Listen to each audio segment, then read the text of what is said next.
if they were by a fire station or something. Okay. Would a school count? Okay. Because one of them, well, they're in McKinney. Huh? Fire police, I wonder if they're, yeah, that makes me wonder if they're near something then. Okay. although our lift stations are off.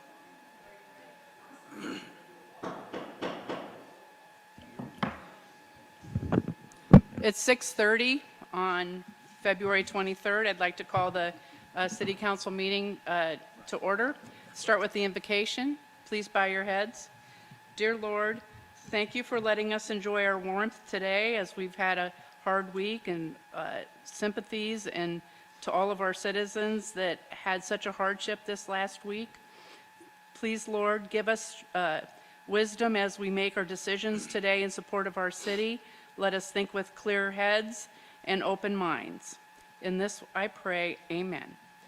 Please rise for the Pledge of Allegiance. To the American flag, I pledge allegiance to the flag of the United States of America and to the republic for which it stands, one nation, under God, indivisible, with liberty and justice for all. Honor the Texas flag.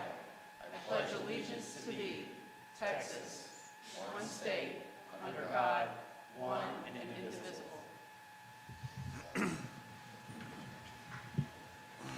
Item number 3, the rules of decorum are in effect, which means we'll be listening to each other and being courteous at all times. Citizen comments, item number 4.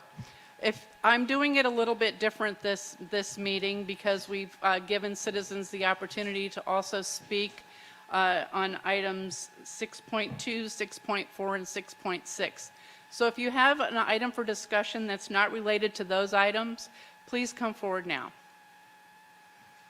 All right, those citizen comments are closed. We'll move to item number 5, the consent agenda, items 5.1 to 5.6.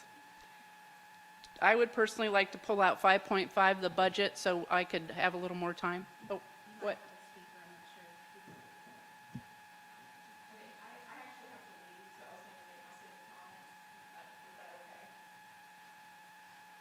Sure.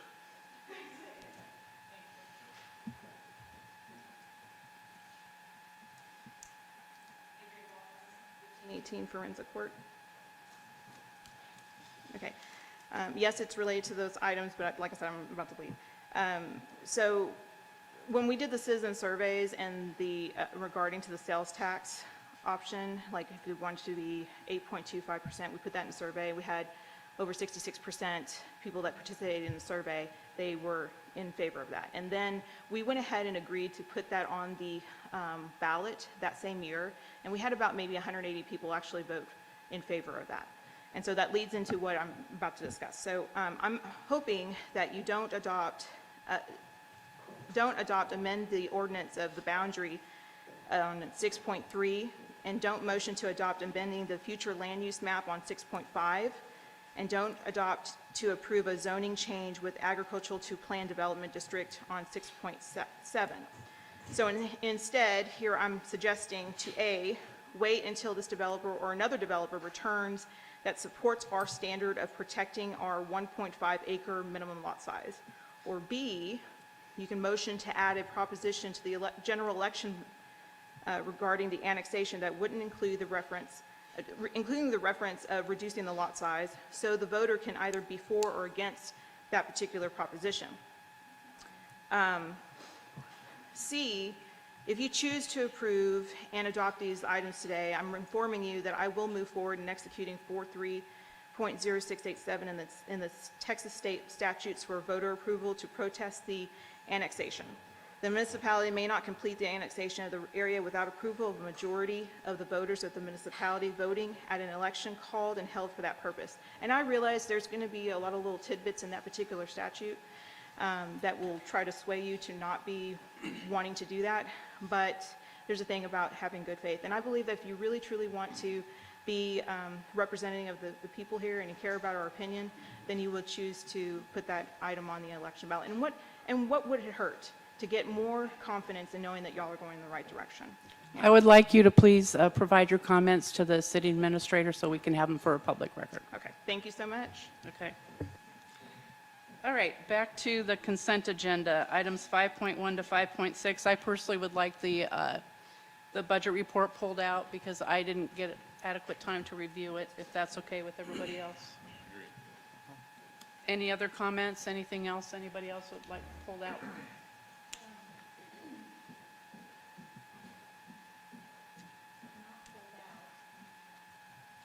Okay, so I entertain a motion to approve the consent agenda with the exception of item 5.5. If you, we need to make a motion to pull it from the consent agenda. Okay, I'd like to make a oh, sorry, I can't make motions. I know what you need. Entertain a motion to. I entertain a motion to pull item 5.5 from the agenda, or from the consent agenda. Mayor Pro Tem, I'd like to make a motion that we pull 5.5 from the consent agenda and vote on the consent agenda as well. I'll second that. All those in favor? Aye. Aye. Opposed? Motion carries. Item 6.1, Sean Spires, representing AGCM, the owner's rep for McLendon-Chisholm Public Safety Building, is going to give us a construction update. Welcome. Welcome. Good afternoon, good evening. Thank you for having me. I know it's been kind of a... Wait, I'm sorry. Yes, we did. No, we extracted the budget.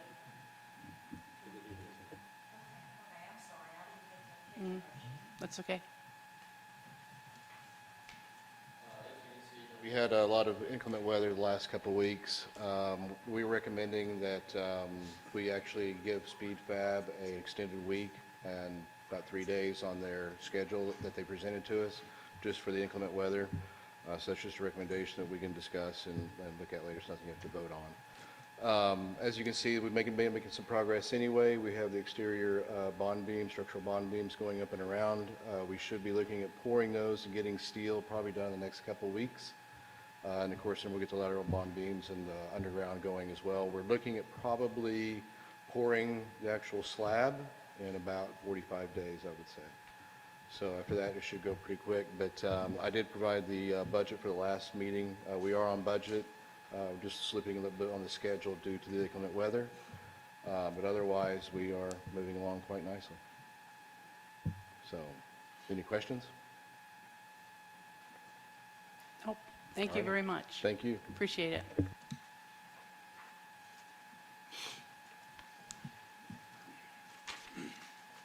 Okay, I'm going to slow down a little bit here so we are all working off the same sheet of music.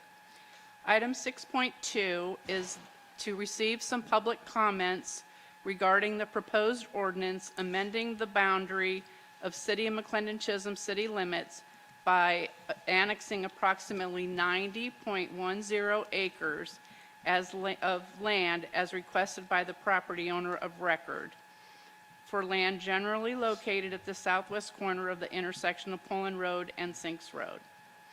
So what I'm asking, if you have comments on that specific part of the agenda, to please go ahead and speak now. And I have here that Cynthia Barter would like to speak. And I asked Cynthia, I'm not sure if you've spoken before, but I want to publicly say that we did receive about many letters and comments from you the last, 2 weeks ago. So really, that's why we put this agenda item as we did, so we could have it fresh in our minds and work off of a fresh point of view. So if you do have comments, please make them pertinent to this part of the item. So it's strictly about the annexation of the 99 acres. Okay, all right. Peter Barter, is that the same?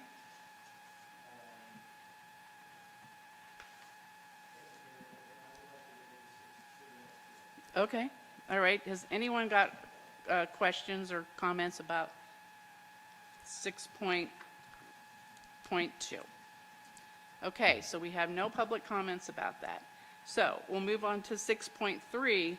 which is where the council then discusses and considers the ordinance amending the boundary of the city of McLendon-Chisholm by annexing approximately 90.10 acres. So the way that we're going to do it is we're going to have discussion amongst ourselves, and then someone will put forth a motion, and we will have a discussion about that specific motion. So I'd like to open it up for discussion. Mr. Coker, do you have anything to present to us in addition to what you've discussed with us before?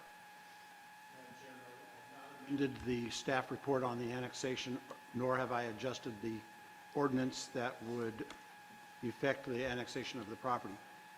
Mr. Joyce, who is the property owner's representative for the annexation, has asked if he could do his PowerPoint presentation that covers all of the items that you're considering related to this piece of property at the beginning of this consideration, so that you don't have to do it four times. I think that would be beneficial. Then we get the big picture. Yes, ma'am. Okay. Mr. Joyce?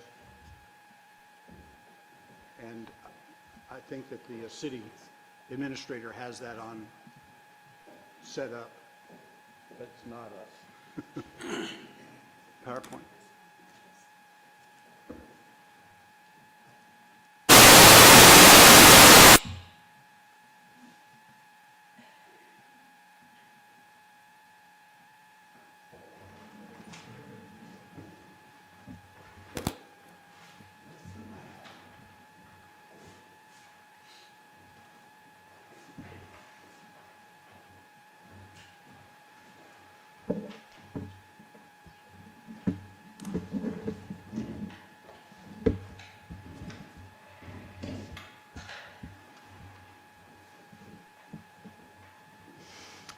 Good evening, Mayor Pro Tem, Council. My name is Ryan Joyce, 1189 Waters Edge Drive, here in Rockwall, Texas, in Caruth Lakes, just on the north side of Highway 30. So a lot of this material is the same as what you've seen before, but I feel like we have made some substantial changes to our layout.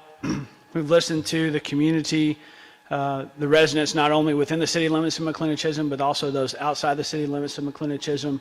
And we want to be good neighbors, we want to be good stewards, and so we've made a few changes that hopefully is a little bit more appealing to not only the citizens of McLendon-Chisholm, but also the residents outside the city limits.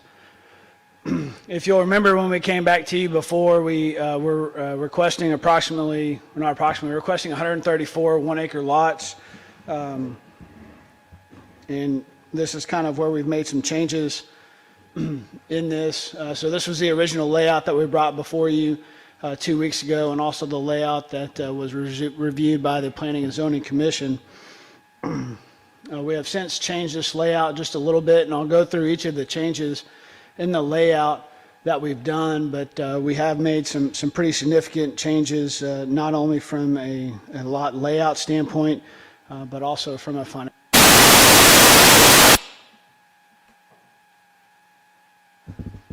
Well, hold on.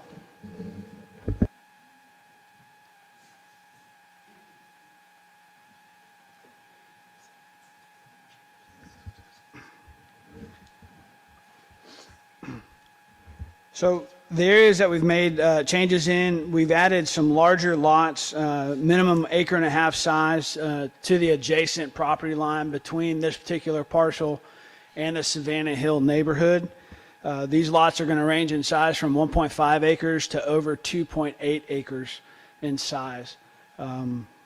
We've also revised the entry to allow for a secondary paved access to Pullen Road.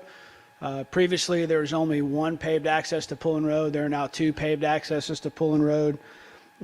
This would thereby revise the thoroughfare plan and relocate Sinks Road further to the west off of the shared property line between the two. And we'll go through all these in detail, and I've got exhibits so we can see them all. So just kind of a brief overview. And then we've increased the area around the ponds in the front in order to facilitate safer open space. And that's where we're going to start, is with the pond improvements. So I heard a lot about the safety of the pond and the safety of this area and people not wanting their kids to be around this area. So I thought to myself, where else could I find a pond that's similar in size, similar in location to any type of roadway. The intersection that you're looking at here is in North Rockwall. This is the corner of Highway 205, which is a TxDOT highway, Highway 205 and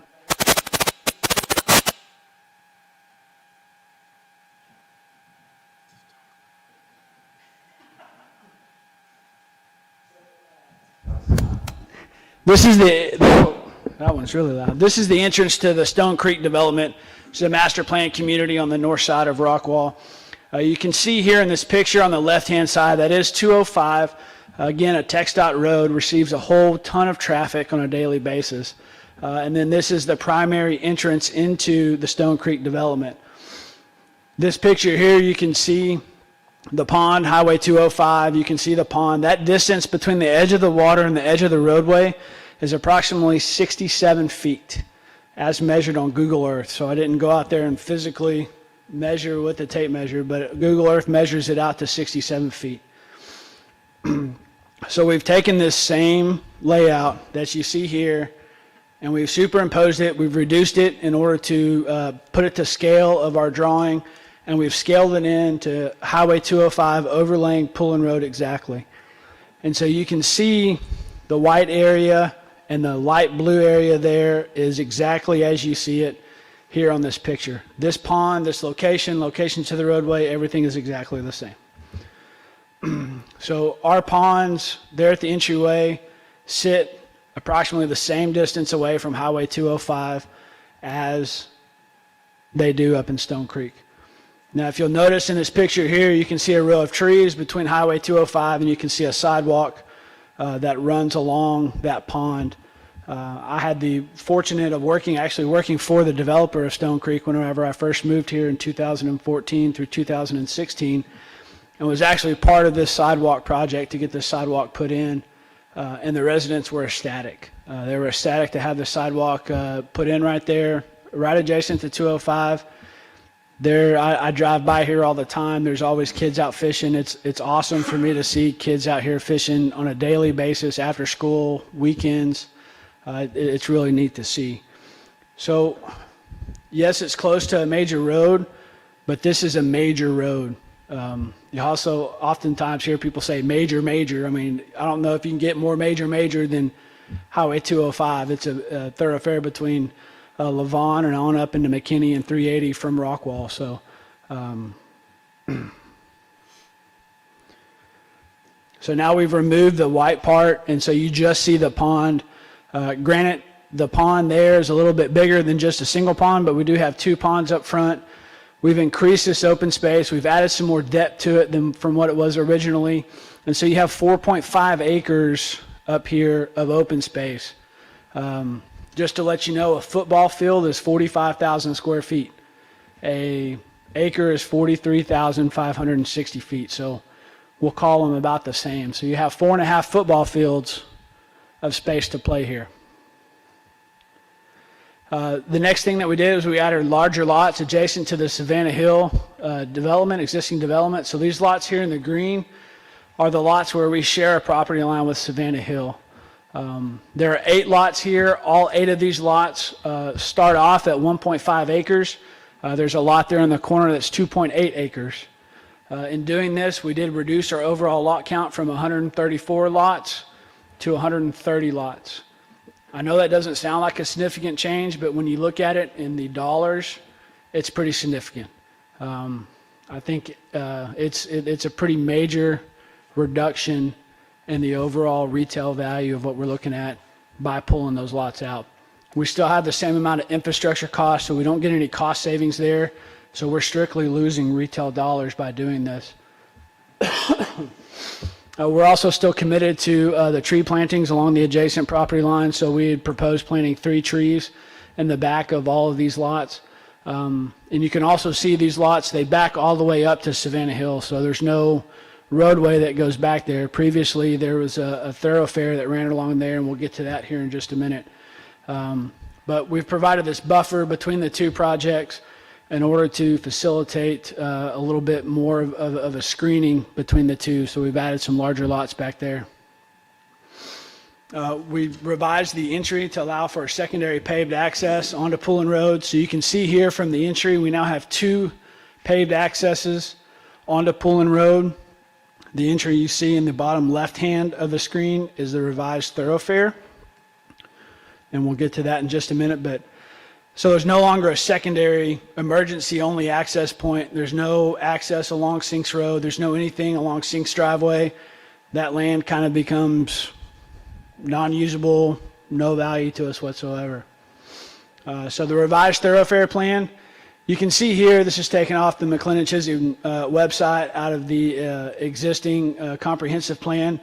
This is an overall spread out view, and as we zoom in here to Sinks Road, you can see it shows Sinks Road being adjacent to the Savannah Hills development. This is part of the thoroughfare plan. So what we've done is we've taken that off of the Savannah Hills boundary and moved it further down to the west. You can see highlighted here in gray, and put that thoroughfare down the middle of, or down the far southwestern border of the property. Now you may look at it and say, hey, this is a super straight road. But if you go back and look at the thoroughfare plan, you've got a straight road that exists here on the thoroughfare plan as well. So all we do is take that and shift it over, take it off of the property line.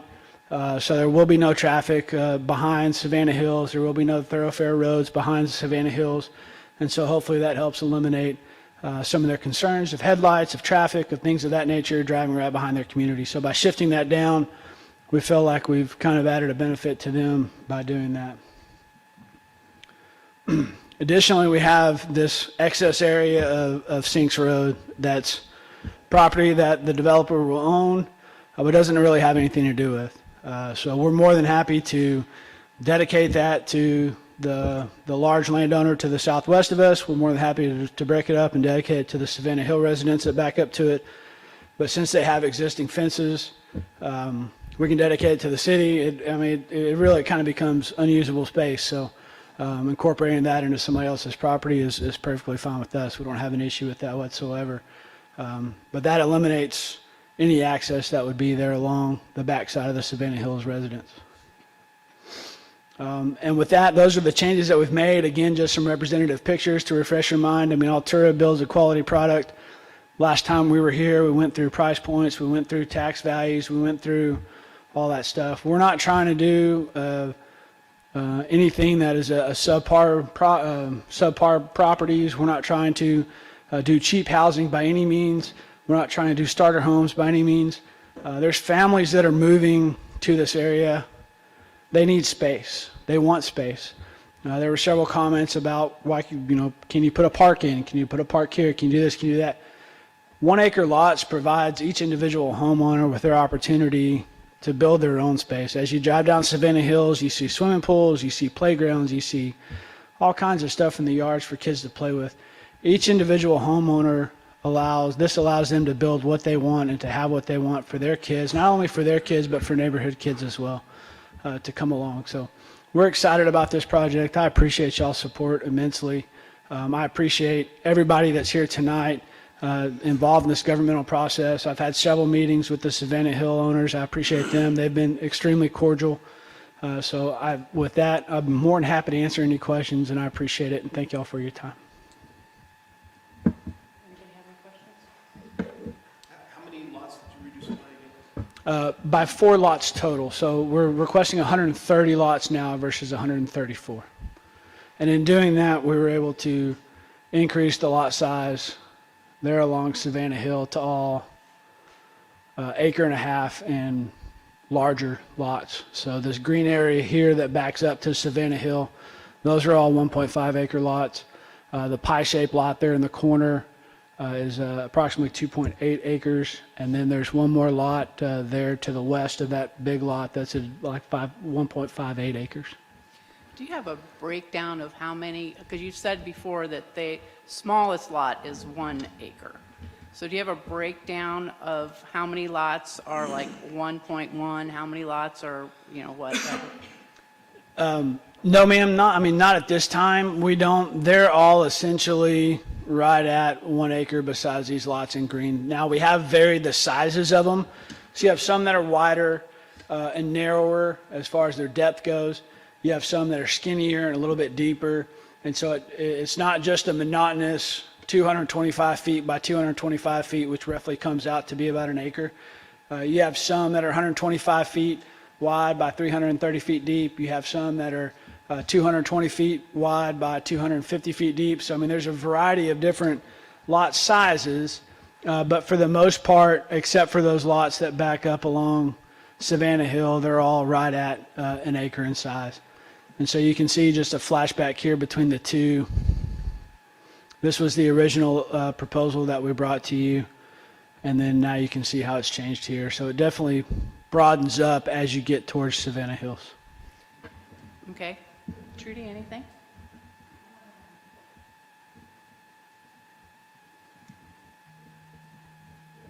Okay, I have one question also. It's kind of like a bottom line question for me. If the annexation doesn't take place, will you still build Heritage? We have every right within the annexation to build the portion of the project that is located within the county. We have every right to build that as we've shown here and laid out here. The portion that we would not be able to build would be the portion that is located within the city limits. We would not be able to build that as 1 acre lots. We feel like we've made considerable fiduciary compromises in this project as it sits right now. We've received no help from the landowner from a pricing standpoint. They are pretty firm in the value of their property. We are proposing a product that has significant amount of exterior building requirements that are not required by state statute. So we're hoping that with this entire total package, the city will see the value there and allow us to move forward. I mean, I think one thing that I'm really thinking about personally, have been for the last 3 weeks or a month or so, is that you don't have to come into the city. You can No, ma'am. build this without that. However, if you don't come into the city and the citizens of McLendon-Chisholm have no say how you construct your homes. That's correct. You can construct them how you want. That's correct. You have no say in the plan. And as far as the citizens of McLendon-Chisholm go, we will still be supporting you with our public service because you're within Fire District 22. Yes, ma'am. So I think the one thing that I'm really wrestling with is that you build the subdivision, you're not in the city, we still have to, provide you all the services. So what is, to me, the drawback of what's the negative then about bringing you into the city? But again, we're talking specifically right now about annexing them into the city. So if we have no further comments, okay, go ahead, Trudy. Another question for you is, how many homes do you guys have in the city, and how many are in ETJ? It's about, so the total project is 165 acres and about, 90 acres of that. So it's not quite a 50-50 mix between the two. It's probably closer to a 60-40 mix or maybe a 55-45 mix of 55% outside the city versus 45% inside the city. So it's not quite 50-50, but it's pretty close. But to give you an exact number, I don't have an exact number for you. 75 acres is in the city and 90 acres is in the county. So it's really like a 55-45 split as far as the size is concerned. The lots that are the 1.5 acre lots or bigger, they're all in what is currently in the county. So we wouldn't have any control over that if it was not annexed. And so it would have to be 1 acre because the county's new regulations allow for 1 acre lots with on-site sanitary sewer systems. What is the timeline for this to begin, if it was to be approved? If this were to be approved tonight, we probably have about 60 days worth of plating to go through and probably about 60 days worth of engineering to go through. So we're looking at breaking ground within 120 days. We're still yet to be determined if this is going to be a one-phase or a two-phase project. If it's a one-phase project, you're looking at approximately about a 14-month build time on the entire property. And then you have approximately a 7-month build time before your first houses start being completed. So what is that, 21, 26? So approximately 26 to 28 months from today, you'll see your first residents. and that will build out over time. If it's a two-phase project, you're probably looking at a little bit closer to a 3 to 5 year complete build-out. I guess the reason why I'm asking this, my biggest challenge with this is the comp plan is being revised as, you know, we're looking at doing that anyways. That could set the new bar to 1 acre. We don't know. I mean, that remains to be seen. What would happen after that? Yeah. We have to hold that Can't discussion discuss that. until we come to that item.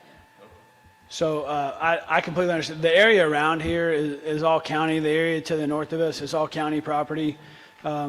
It's my understanding that there are other projects that are currently under contract or in contract negotiations for county land in this general vicinity. Nothing that I personally am working on, but I have heard some murmurs and some rumors of some other stuff going on here. So, you know, from my standpoint, I have really kind of taken this to the furthest edges of the canyon, so to speak, and I have a very significant answer to give the seller on Thursday. So this is kind of my last hurrah. So Can you tell me what your plan is for the trucks that will be coming up and down that Pullen Road? And we're having one heck of a time with the, you know, with Sonoma Verde and the trucks and tearing up the roads and, you know, traffic and trash and everything else like that.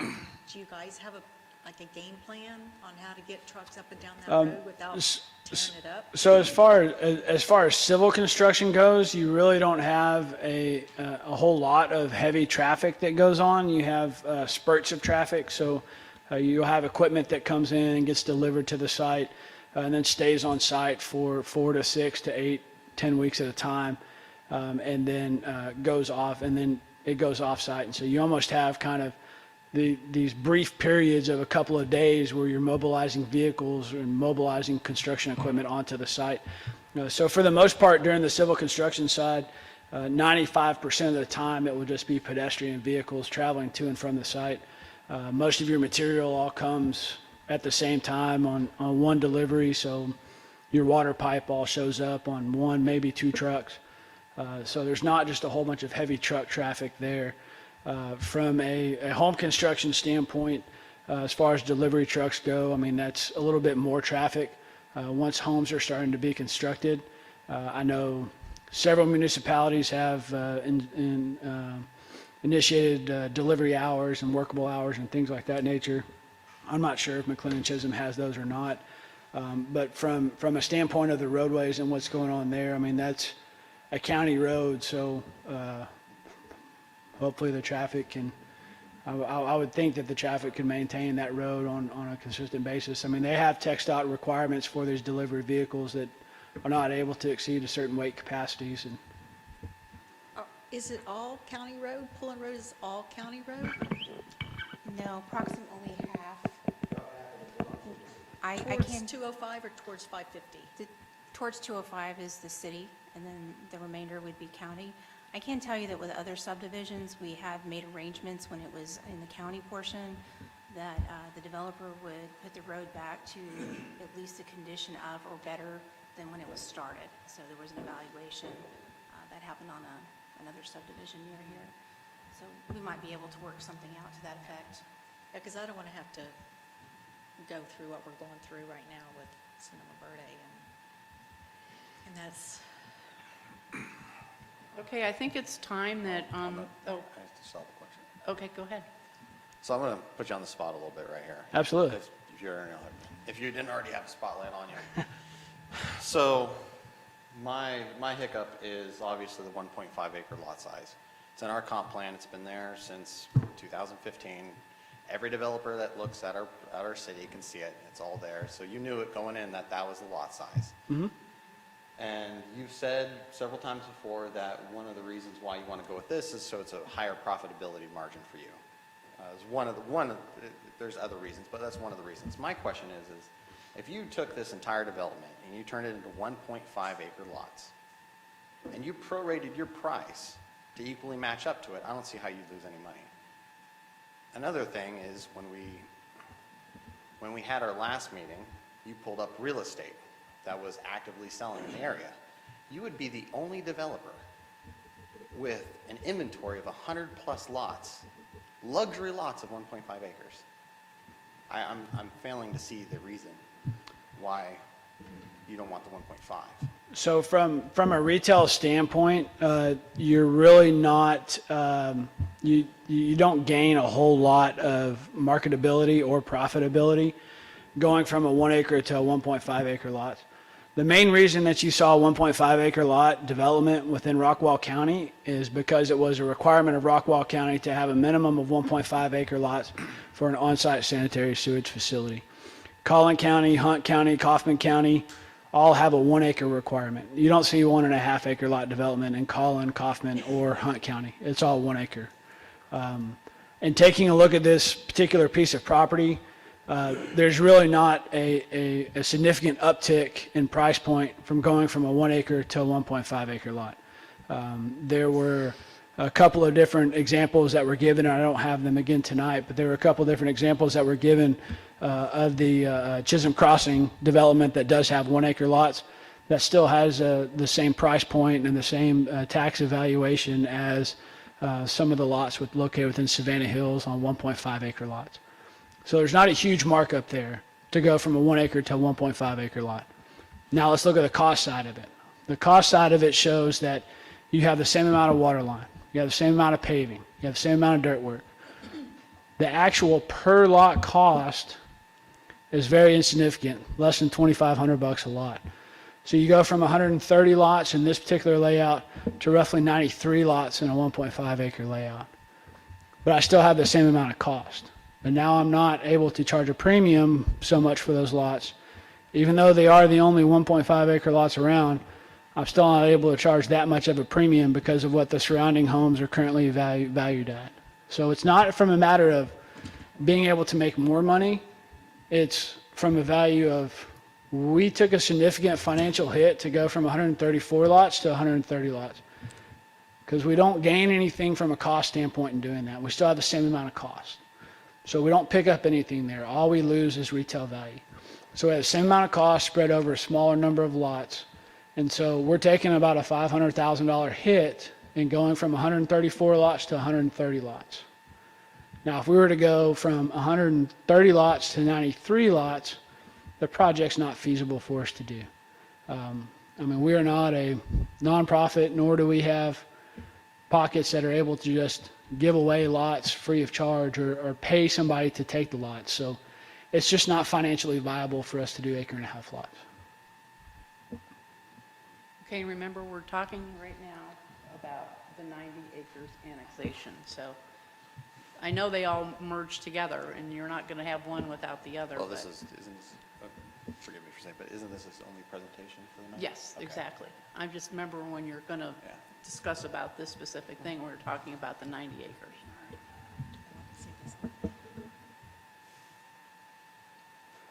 And I'm more than happy to come up and ask additional questions or answer additional questions or show additional information. I mean, I do not come forward to put myself out here for this one time and one time only. If there's something else that comes up, some other question that comes up, I'm more than happy to answer your questions. Okay, so we have so the next step is if we want to make a motion, someone has to make a motion, and someone has to second that motion, and then we can discuss amongst ourselves that exact motion. So do I have a motion?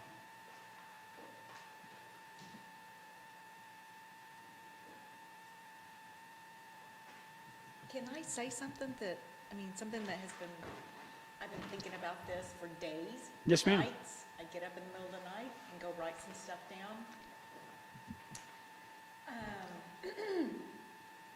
kind of on the fence about some stuff, but I just feel like either I'm missing something or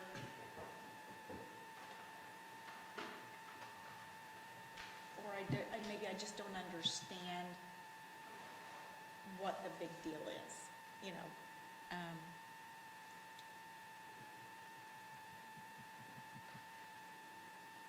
From going from 1 acre to 1.5 acres. I guess I've lived on both. And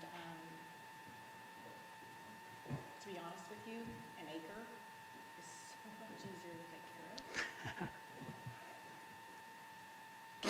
Can I read what I was going to say, or, I mean? Well, I think you need to make a motion, or it dies. So that's our option. Okay. Well, then I would like to make a motion. Which one are we on? 6.3.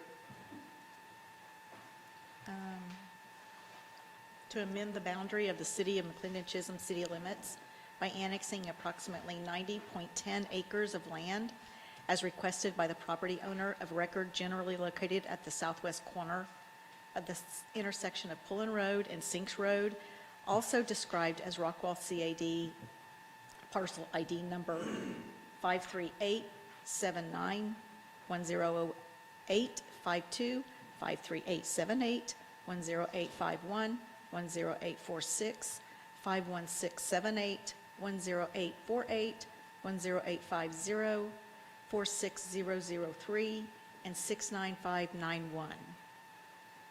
Do I have a second? Yeah, I'll second. All right, now we can discuss amongst ourselves that exact motion. So Trudy, if you have something else to say, go ahead. Well, again, I have thought about this, written down stuff, gone back, rewritten it. And I'm just going to go ahead and say it because it's a little bit long. Okay, speak into your mic, good. Okay. For those that are on Pullen Road, I would like to know, is the issue density and traffic? If we do not approve the development, here is the gamble. I realize part of the land is in the city and part is not. Just leave it at that, and the developer will go by the 1.5 acre rule.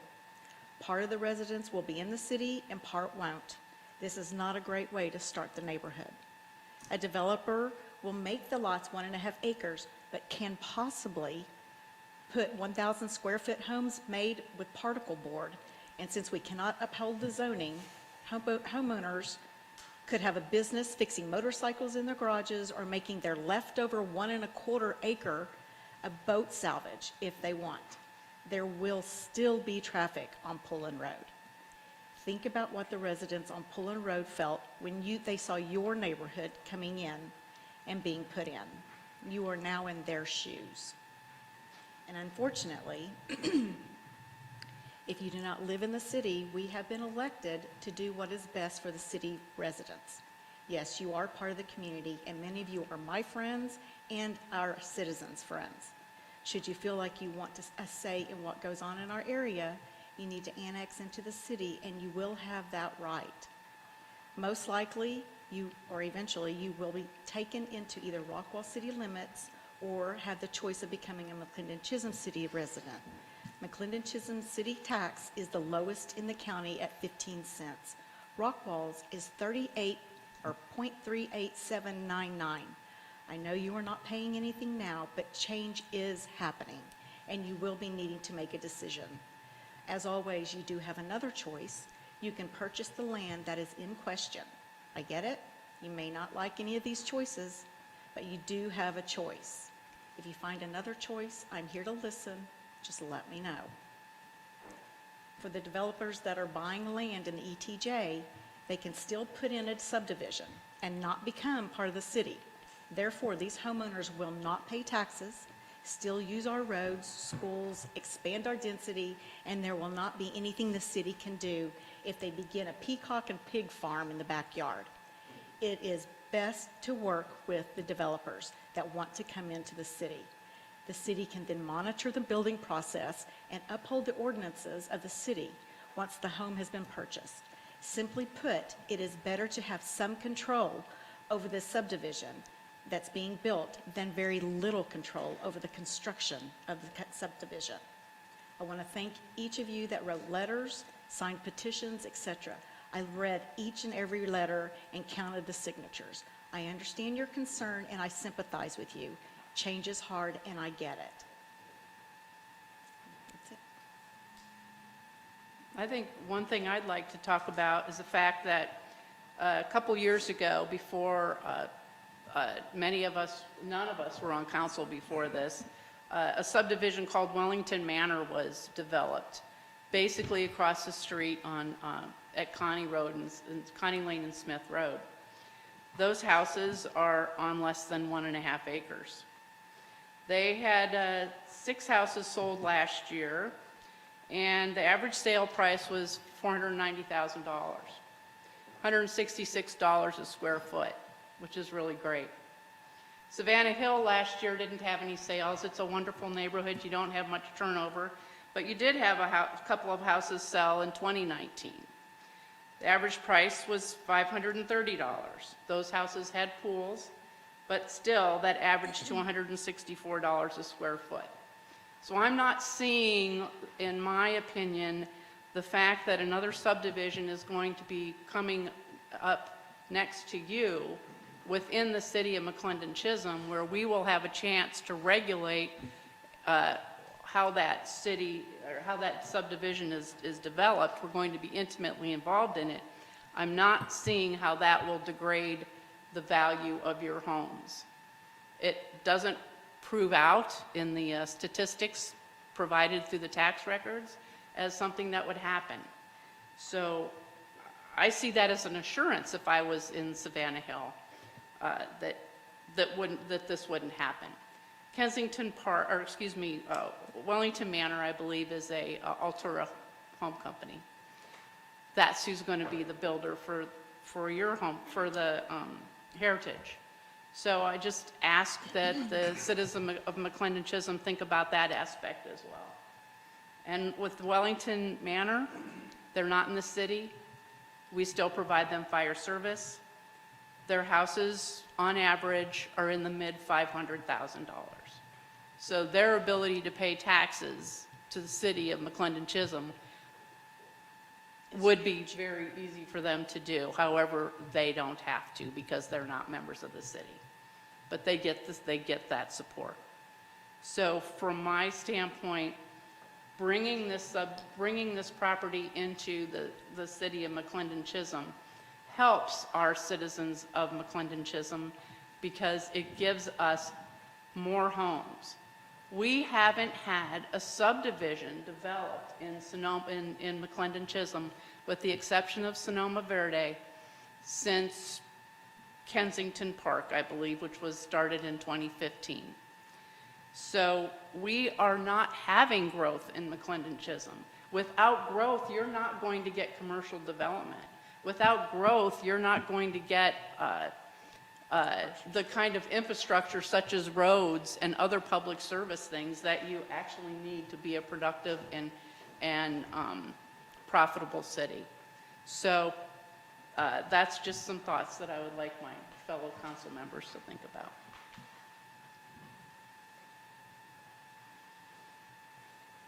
Any other discussion before we take a vote on annexing the 90 acres? Just on annexation? No. Just more on discussion. annexation. All right, all those in favor of the annexation say aye. Aye. Aye. Aye. Any opposed? All right, that passed 4-0. Okay. The next item for discussion is receive public comments regarding a request to amend the future land use map of the comprehensive plan to change the land use designation from rural residential to a new classification to be known as low-density residential for a 164.591 acre tract of land, located generally at the southwest corner of Pullen Road and Sinks Road. So, as far as item 6.4, I have the barters. Just one vote. Just one barter. Just one barter. Mayor Pro Tem, council members, thank you for allowing me to speak with you this evening. I'm not against development, and if I may, I'm only speaking to some of the comments that you just made a moment ago. I am a taxpayer. I just don't pay city taxes. By the way, my taxes pay the schools your kids go to, too. And you have an agreement with the County of Rockwall for fire services. If you don't like that deal, cut a new one. But I pay for that. Comes out of my taxes. No, sir, it doesn't. Well, that's my opinion though, ma'am. Thank you, though. So my complaint has never been about the development of the land in the area that we're talking about. My complaint has been about the changes and the way you're planning on changing your future use plan. That document was developed with community leaders and community involvement.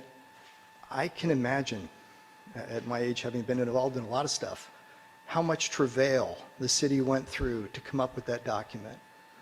To make this change in this way, to edit the document, not for accuracy, but to change the entire meaning of the document in an isolated, one-off issue between a couple of landowners and one property developer, seems risky to me.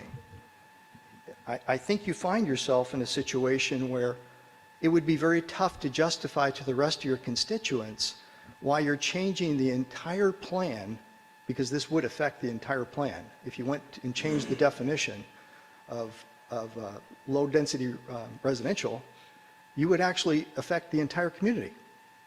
I think that's risky. The plan has changed significantly since we last saw it. I commend Ryan and Michael Joyce Properties for all the work they've done. I think it looks like it's made huge improvements, but the plan that was presented to you before and actually turned down by your Planning and Zoning Commission is not the plan before you now. Perhaps you should let Planning and Zoning take another look at it. Thank you. Thank you, sir.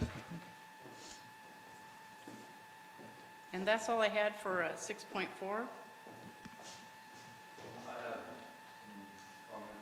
Okay, as long... And remember, this is in regarding the future land use map. I'm Chris Burleson at 825 Pullen Road. Really just wanted to mention some high-level points since a lot of this stuff has gone over, in detail in the past, last meeting in planning and zoning. And I really appreciate the changes that Ryan made to the plan as well, because it accommodates a lot of the community feedback, and especially since Sinks Road wouldn't be running right past my acreage, which would be really nice. So I appreciate that for sure. I guess it's sort of like everybody's in between a rock and a hard place, especially with these plan changes, because I think that the plan's so much better, you'd probably get a lot more community support, but is there any other way to do this without changing the entire city's future land use map and 1.5 acre minimum? Because I think that's really the issue that's rubbing everybody and making the decision much more difficult. Is there any way to do this without changing the whole plan and the whole future land use map? And I don't think there's been another option presented, to do that, but it seems like that would be a nice alternative. Instead of making a citywide decision, is there something we can do differently to maybe get this done rather than changing it for the whole city? And I think I would echo everything that's been said basically to this point, and would just ask, as a council member, I think if I was sitting in your shoes, I would ask, what extenuating circumstances do we have before us to override the most recent public opinion we have, which is in the 2015 survey that a prior city council member has mentioned a couple times up here. So what are those circumstances that we have to override the current public opinion without having a more recent survey? What extenuating circumstances do we have to make this huge change as we're in the midst of a comprehensive plan and future land use map update? What extenuating circumstances do we have to have a notice that doesn't really read to the normal person and put them on notice in the community that we're considering a community-wide change? If I pulled up the notice and read it to you or to anybody else, it looks like it's just specific to this 160, 70 acres, but not to the entire community. Otherwise, you may have twice the amount of people here potentially. And so I think that notice, should be redone and let everybody have their voice heard, which is going to happen anyway in the comprehensive plan update. So those are really my comments. Also, what kind of precedent are you setting if you're going to potentially say, well, us 4 or 5 people are going to override public opinion, override notice, override the law, override planning and zoning committee? I mean, that's setting a dangerous precedent, I think, for the next developer, landowners to say, well, we want to just go down a little bit to half an acre, for the rest of the city. So are we going to, us 4 or 5 people, make this huge change without any justification or other circumstances? Then, well, it would be nice to have this done right now. There's no risk, basically, in reality, that there's going to be a pig farm back there, because there's no pig farmer that's probably rich enough to buy that land, all right? So I don't think that's really a risk. The tax money is coming. Let's do it in a smart way, I would suggest, or give us some justification why we're rushing into this and not being a little bit more even-handed, since all these things are in the works already to get community involvement. Thank you. Sir, John Sneed, could I go ahead and make my comments now? if you could come to the microphone.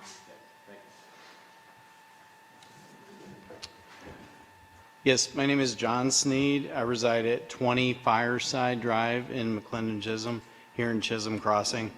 We've lived here since 2009, and one of the reasons that we moved here was the rural feel, having more land, having a farm up the street that has horses and lots of land.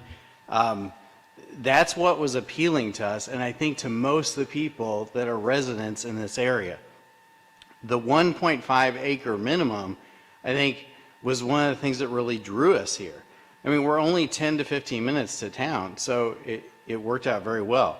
My biggest concern is for infrastructure, and people have mentioned Sonoma Verde. I think we should look back and try to learn our lessons from what happened with Sonoma Verde and all the water supply issues that we've had as a result of all that increased demand. So people have mentioned the roads, that's another issue. I think we really need to look at that, before we would make a consideration to change this. And how long has the 1.5 acre restriction been in place? Many, many years. Why should we change it now? So I recommend that we keep the current 1.5 acre requirement, and those are my comments. Thank you, sir. Thank you. Thank you for coming out. All right. Any other comments on that? Okay, we're speaking about the land use map.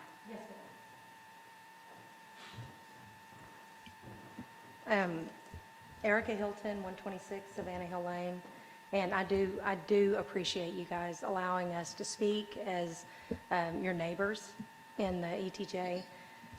I'm very impressed with the changes that Mr. Joyce made to the development plan. And I also wondered, I don't know if you guys have watched Yellowstone, but I wonder if Jackie Pullen was like, oh, these city slickers coming out here on my land. So I get it.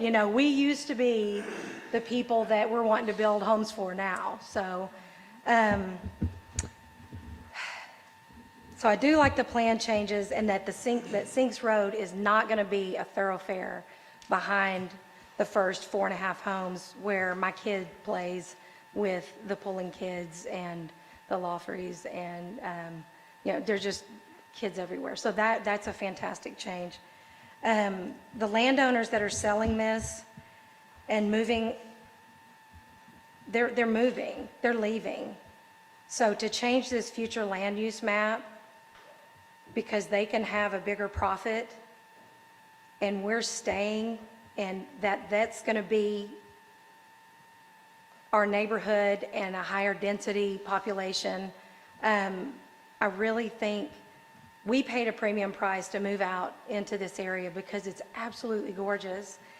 And I really believe that there is a market for 1.5 acre lots. And I think that's a small compromise for such a beautiful development to go in on this land to keep the feel, the rural feel of McLendon-Chisholm, and for the developer to get their money and the landowners to get their money and the home builders to get their money. And then for the people who are currently residents there to feel like we're not losing just the beautiful area that we live in. That I think I said the last time I was here, I said that my husband and I shopped for 8 years, and we settled right here. I didn't realize we weren't in McLendon-Chisholm. We're just right on the edge, but we love it, and I oppose changing the future land use map from 1.5 acres to 1 acre. Thank you.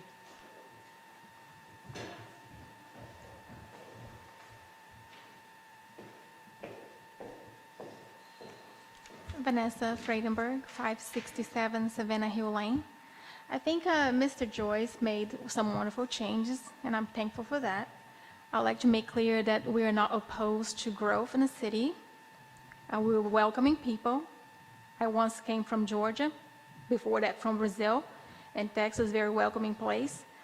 We're ready to welcome neighbors. However, like everybody else already said, everybody moved here because of 1.5 acre.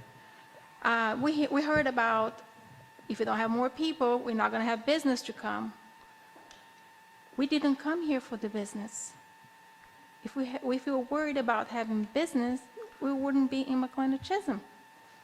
Everybody that moved here didn't come because of the stores. They came because of the cows and the horses and the fields and all of that. And like Mr. Joyce said, he looked everywhere in different counties, and they do not offer 1.5 acre. Bingo, that's our differential. That's why we're here.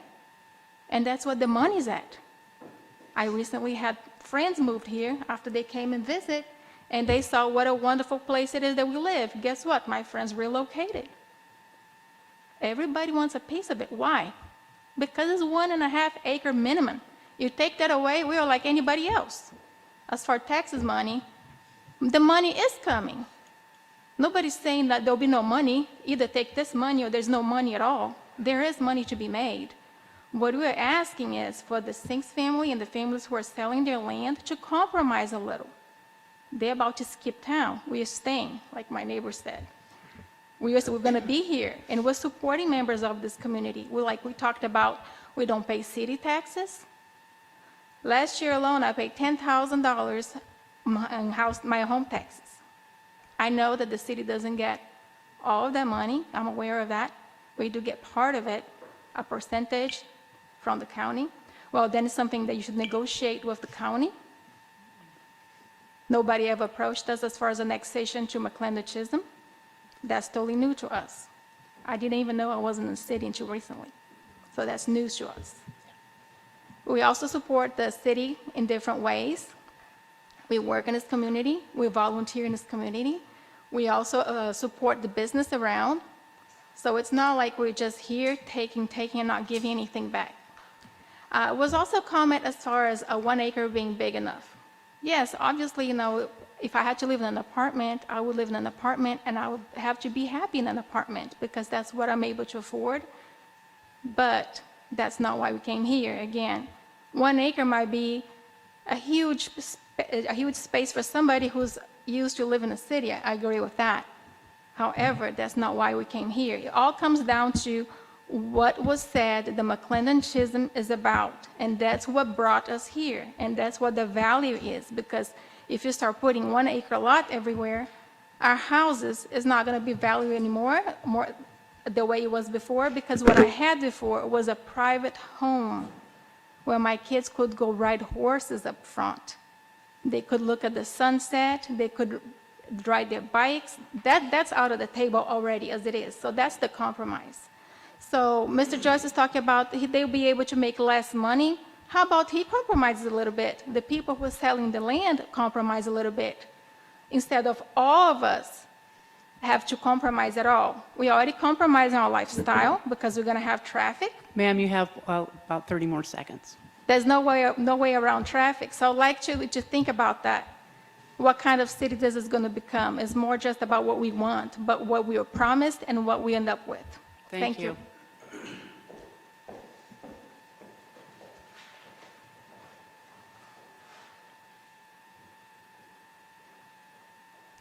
My name My name is Susan Pinkerton. We live at 484 Savannah Hill Lane.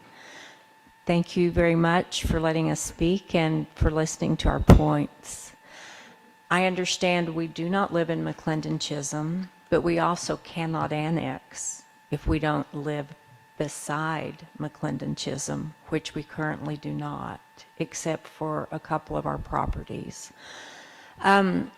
I think a question that I have, and again, I want to say thank you a lot, Ryan. I think that he has done a lot. It may not be everything we want, but I would like to know, can I ask a question and get an answer? You can ask a question and we can answer it when we are having our discussion. Okay, great. Two questions, actually. One, if I heard what Ryan said previously, if he went down to an acre and a half, if he went up to an acre and a half instead of an acre, he actually could not go through with the development because he would not have enough profit. I would appreciate it if he would just confirm that I heard that correctly. Number two, can the city of McLendon-Chisholm allow Mr. Joyce to do his development, but not change everything for the whole city, so that this development is approved with the plans and the changes he's made, but for the city to keep the 1.5 minimum and let him have the exception because it was voted in? Good questions. Thank you. Thank you very much.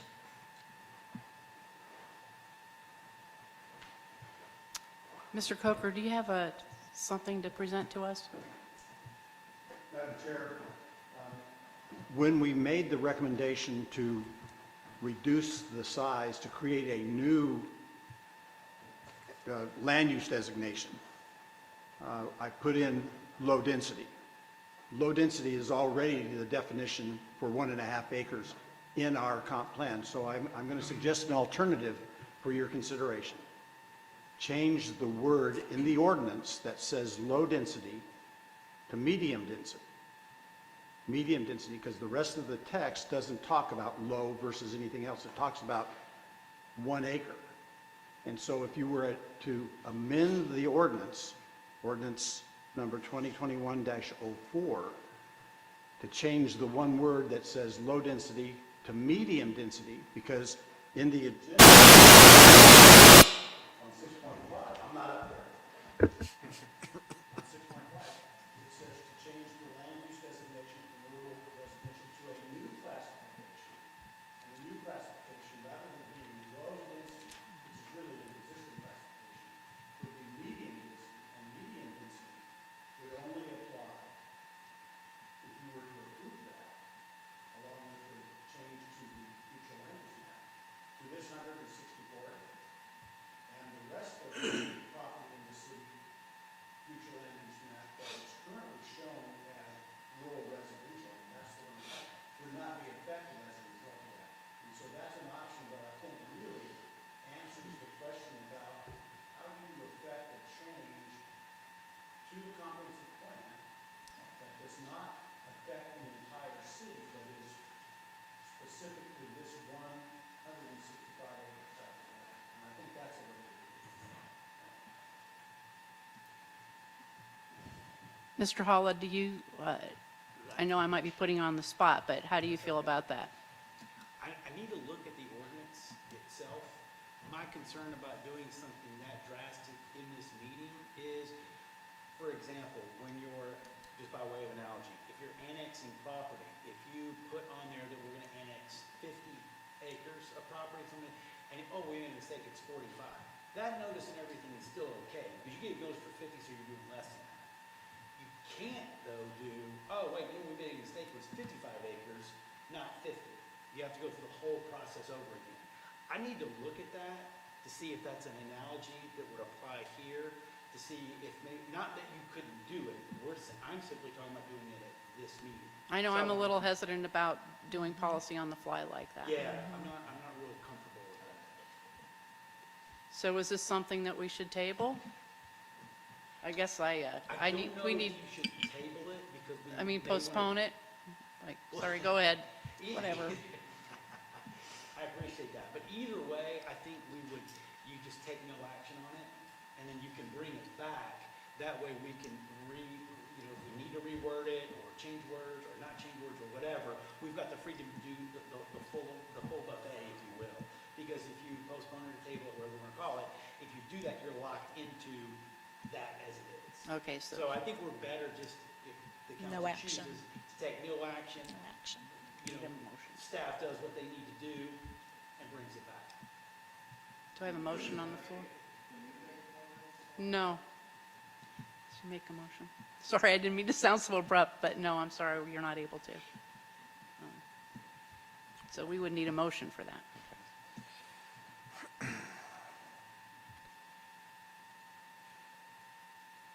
Are we talking about the land use map, right? Yes. Yeah, Okay, 6.5. actually, yeah, you can ask if there's a motion, and if there's no motion, Okay, move on. all right, we have no motion. Oh, last chance. No motion. Okay. So we'll remember in direction to staff to go back to that. And on the next one regarding the zoning, definitely recommend having the public comments and hearing for people. But in my opinion, I don't think you can take action on the zoning because it's not, at this point, Exactly. consistent with the comprehensive plan. I would Correct. encourage the council to go ahead and have the item where we listen to what the public comments are. No reason not to do that. But as far as taking action on it, Mr. Burleson, if you wanted to make a comment now, that would be appropriate.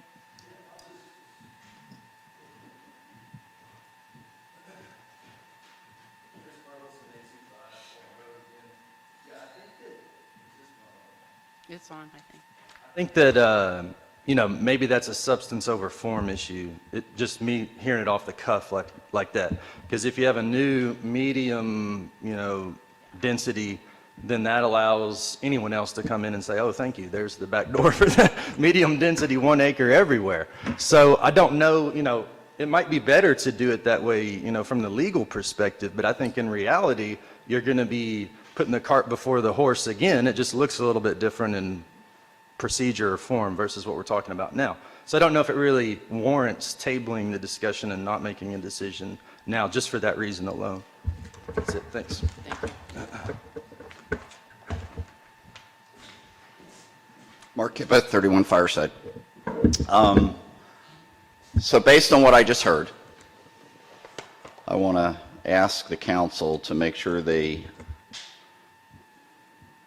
with all deference to Mr. Sinks, who is a city resident, he has the right to address his government and request changes. So, it's time to allow him to do that. I think staff, it's going to be harsh, again, tough love, but I think staff has not given the proper council the proper options that we just heard, so they should do that.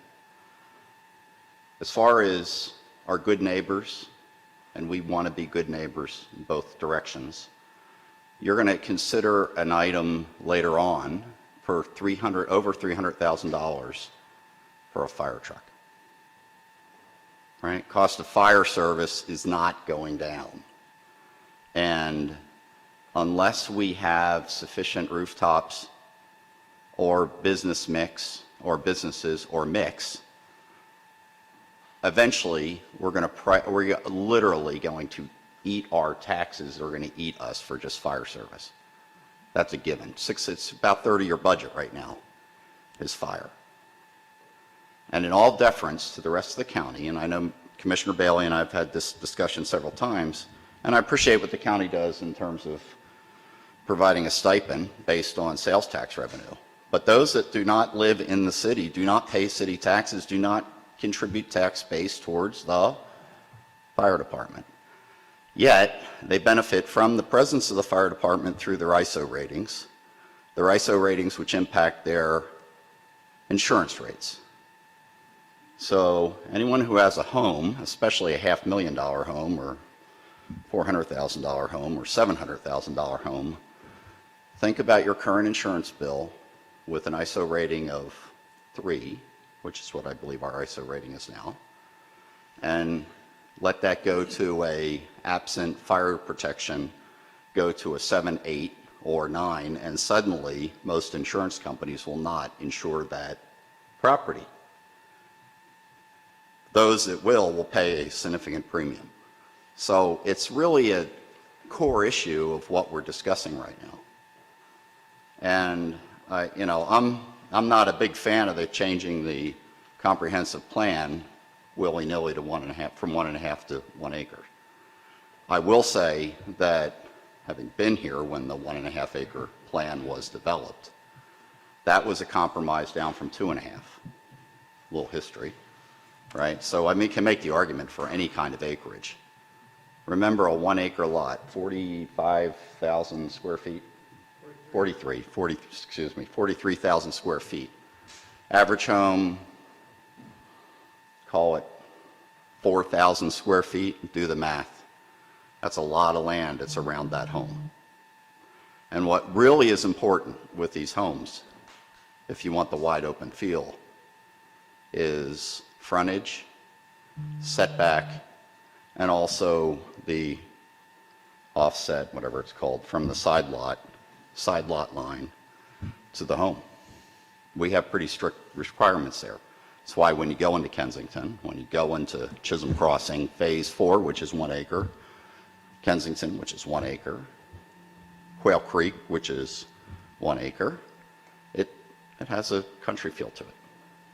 So we're having this debate about acreage. I don't know how I've always been concerned that 1.5 was not sustainable from an economic standpoint. I'd still like to, do some more exploration on that before we change it. So if we have the ability to accept this development without changing comprehensive plan, I fully support that as a citizen and as a taxpayer. And we'll let the comprehensive plan go through its rewrite this summer, and citizens can determine what the right answer is. Thank you.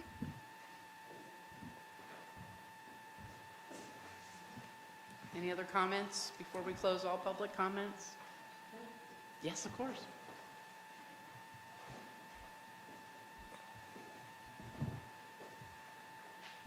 Val Bodart, 402 Cattle Baron Drive. I live in Chisholm Crossing Phase 4, and we live on 1 acre.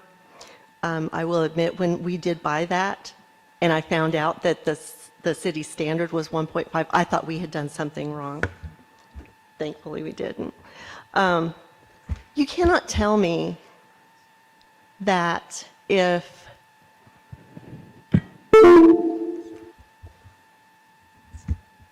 there was a fire out there, that our fire department wouldn't go out there anyway. You know they would. So the dollars and cents thing, you all are making me crazy about it. My other point was, the worry about Altura homes. Give me an MLS and I can tell you which houses were built by Altura. They look alike. They're not going to build them out of plywood. They're not going to build them out of pressed wood. We know what they're going to look like. They're not going to lower their standards and build them out of cardboard just because of where they're going to be. I know I'm off the subject, but I wish, and I keep saying this to this council, get the dollar signs out of your eyes. Nobody moved here expecting this to turn into Rockwall. Why are you so worried about businesses coming here? I don't get it. I have not seen a deficit in our tax income. Y'all manage to make the budget every year. What's the deal here? Why are we so concerned about growth? We've got growth. Sonoma Verde isn't even finished yet. That's all I have.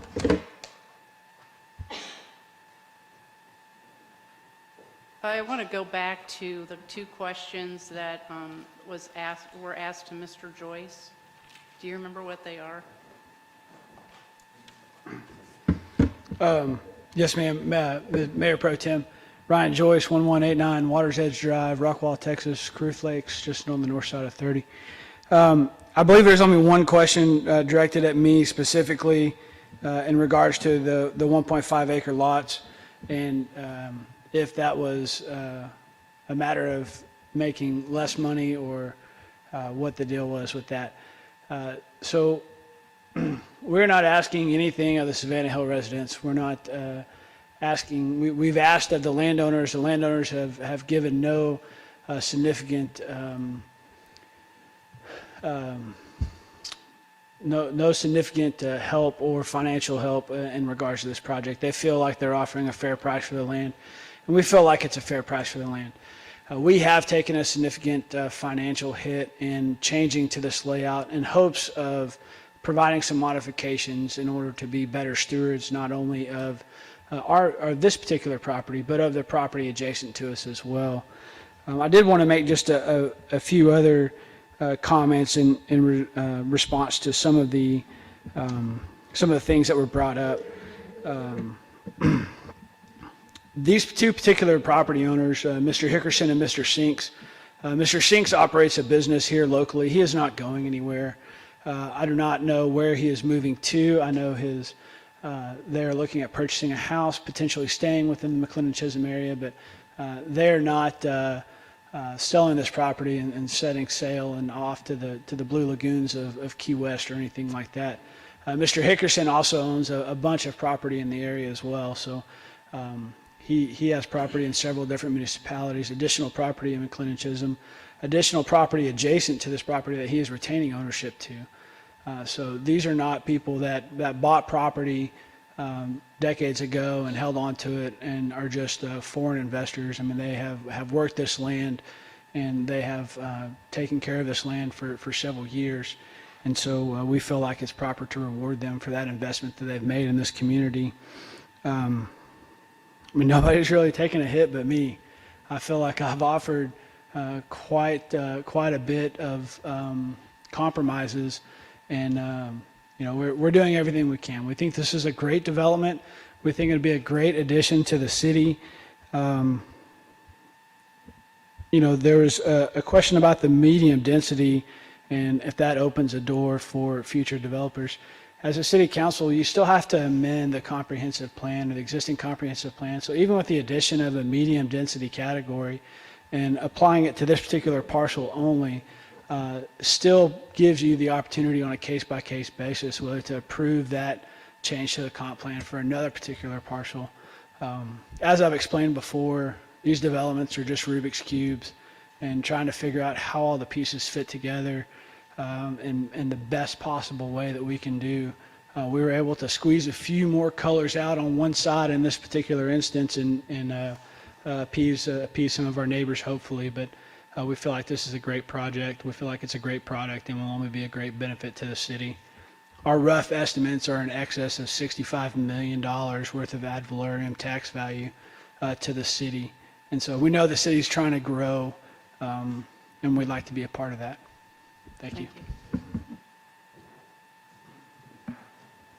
Do any council members have any further comments to make before we go on to another subject? I Mayor do. Pro Tem, have you closed the public site? Yes, I have. I beg your pardon. ma'am. I Thank you. didn't hear you go. Thank you. I do. Okay, go ahead.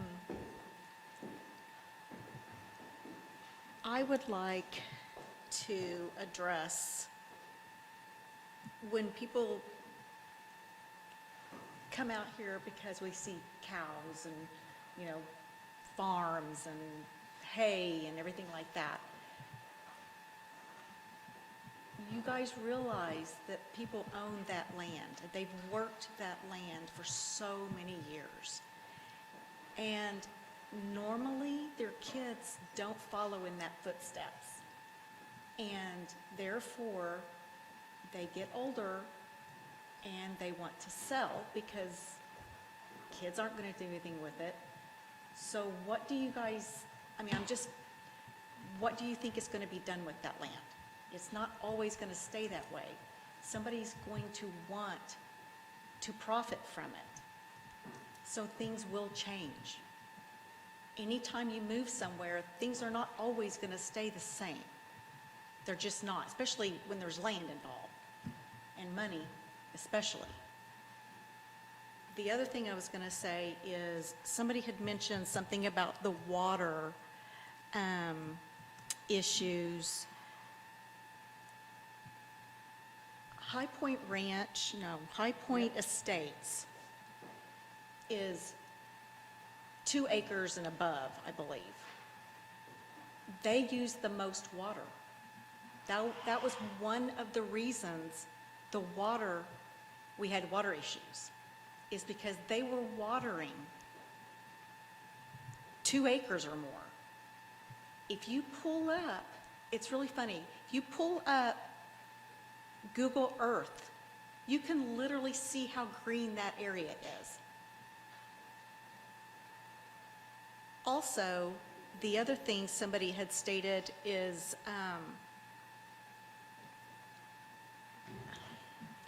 the 1 acres.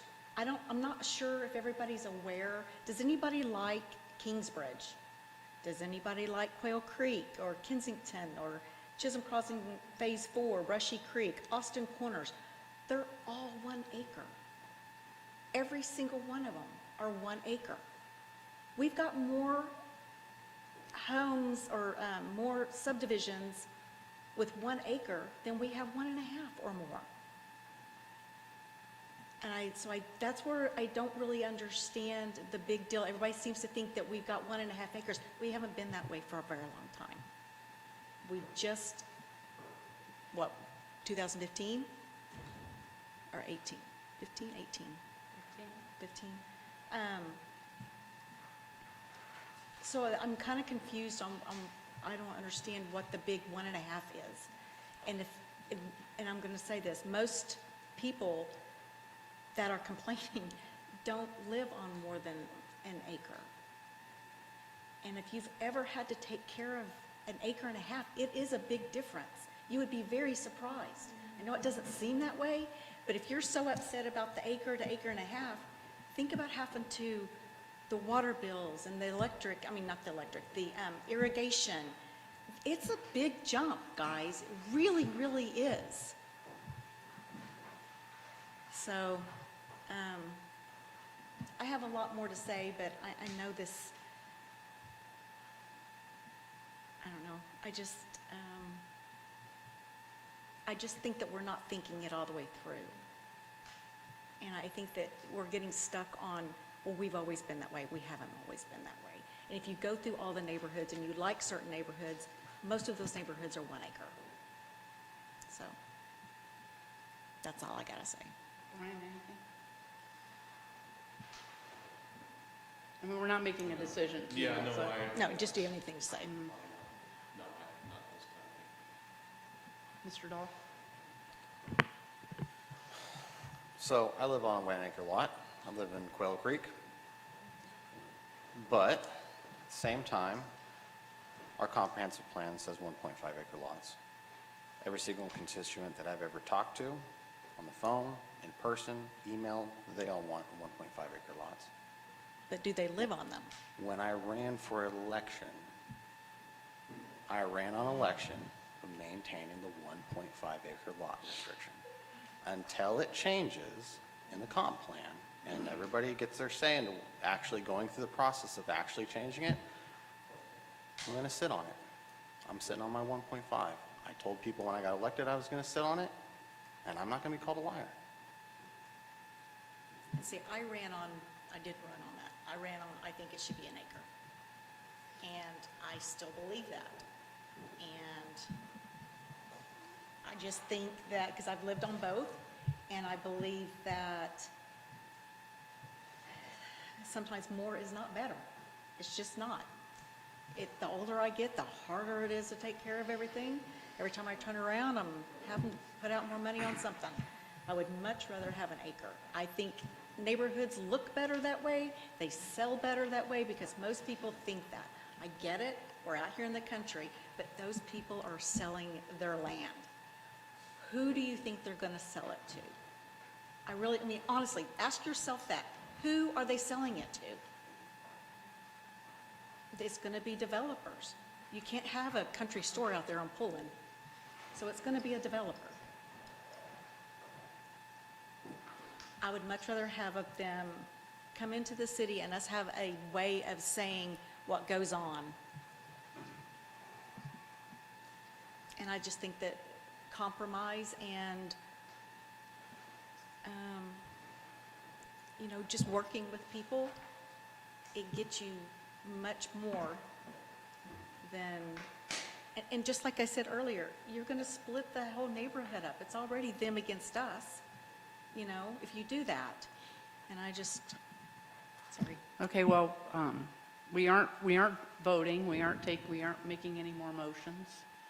I'm sorry that we have to push this off again. I think but I don't want to do policy on the fly. I don't think that's beneficial to anybody. So we're just going to have to not vote on those last two issues, item 6.5 and 6.7, and postpone it or put it on the agenda for the next meeting.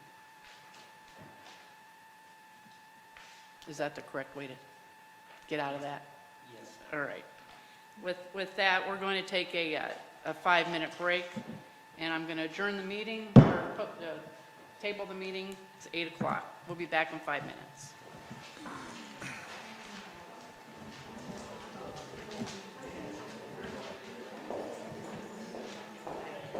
Appreciate you coming out.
Everybody make sure your mics are on.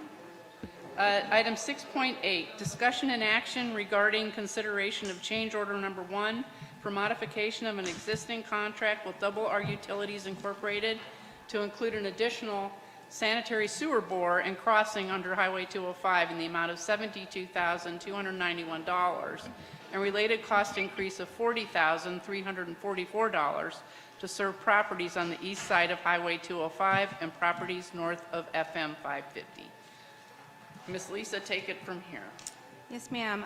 Council previously approved a contract with Double R Utilities. I'm sure you remember a few months ago in the amount of $328,647. When that contract was approved, it was determined that the city would upfront those costs, pay for that, because it was just difficult to get one developer to do that and then wait for them to get paid back over a period of time. So to kind of spur economic development, the reasoning behind paying for it was that to kind of get things moving and that we would get paid back pro rata over a period of time. The city would get paid back. And the way that was distributed up is that the sewer line was going to run down the east side of 205, and so the property owners, and there were only 3 affected, that they would actually end up splitting the cost amongst themselves as they developed. And then the people on the west side, if they wanted to connect, they would actually have to bear the actual cost of running a line from their property. Excuse me, Mark, could you ask those people to move away from the door? We can't hear. We can't hear. We would actually, if they were on the east side, the plan was they would bear the actual cost of the materials and construction of taking it from their property beginning point to running it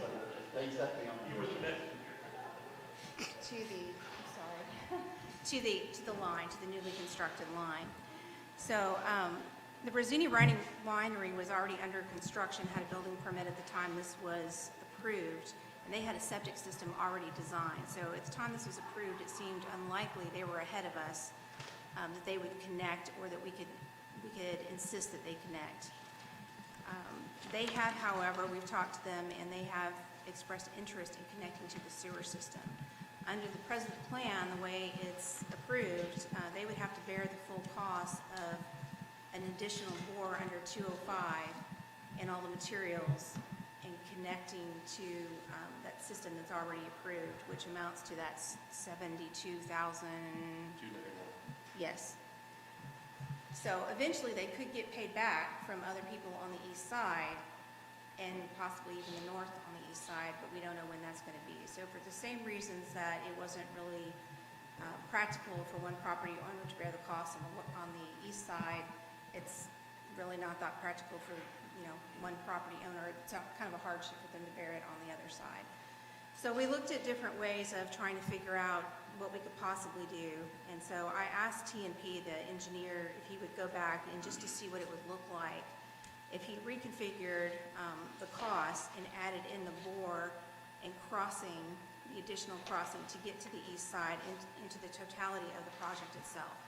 And then to figure out a new pro rata schedule to see what that would look like.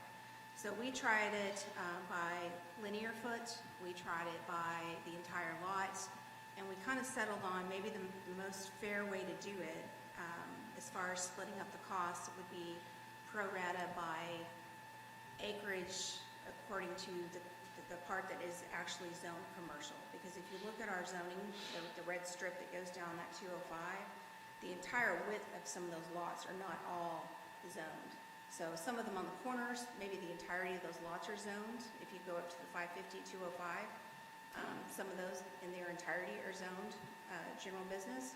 But as you go down 205 and you head south, those lots widen out, but maybe only half of the width of the lot is actually commercial. And we don't know if it would ever be commercial or not. Does that make sense? So I don't really have anything to draw other than this is 205 from here, and you've got lots on one side and lots on the other side. If the lot is here to here, but that red line might be only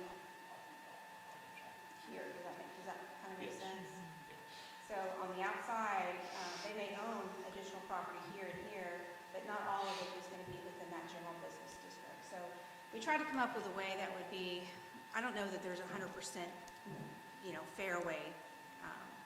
You can ask each individual property owner on there, and one may have a different opinion of the other. But we thought by adding in this to the totality of the project and kind of redistributing that pro rata arrangement, that this comes up a little bit more on the fair side as far as how we could get that constructed. And it is to the benefit, we feel, to the city to get all the commercial property into the system. That's why we have the system. So we really don't want any more commercial property on septic. We've got some existing that has issues, and we want them off of it, and we'd like them to connect. So at the present time, they've already got the winery has a system designed. They were ready to install it, and they can do that for a lot less of a price tag than what the $72,000 is. So there's not much of an incentive here right now for them to connect. And because they had their application in ahead of this, it's going to be really hard for me to make them connect. So we're trying to find a way to not just help this one individual, but really help that entire east side of 205, that line of properties, to connect. So if you flip over to, there's a pro rata schedule in there and a map in your packet. Actually, that's the next item, so I'll have to kind of delay it a little bit. The two items together here kind of merge together. So this first one is for the change order itself, and it changes the contract to include this new portion, the $72,291, which are the materials and the construction for Double R to put in this additional bore and materials, taking the sewer line from the west side to the east side. It also includes, because it changes other things too, it just adds to the size of the project. So we put in a 5% contingency fee on top of that, because we just don't know. It may cause that maybe something unexpected that we hit along the way. And then also, because there are more properties on the east side than the west side only has the 3. The east side has several. And then we also figured out a way that we could also serve some properties on the north of 550. And you'll see that map if you go to 6.9, the next one.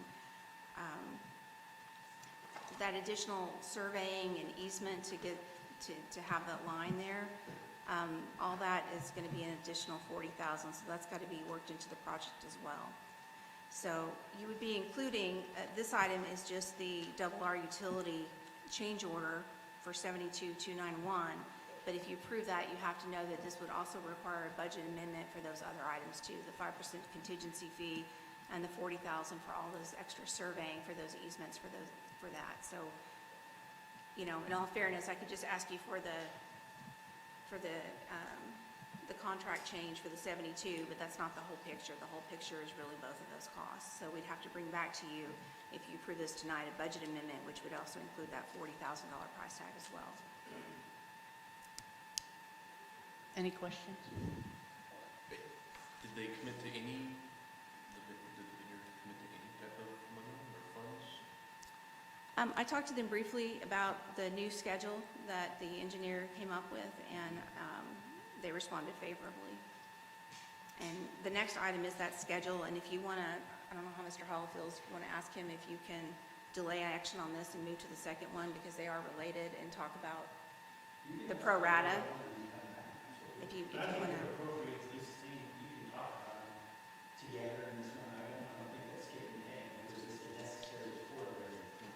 They're two different action items, that's why they're separate, but if you want to flip over to kind of move ahead to 6.9 would be my suggestion.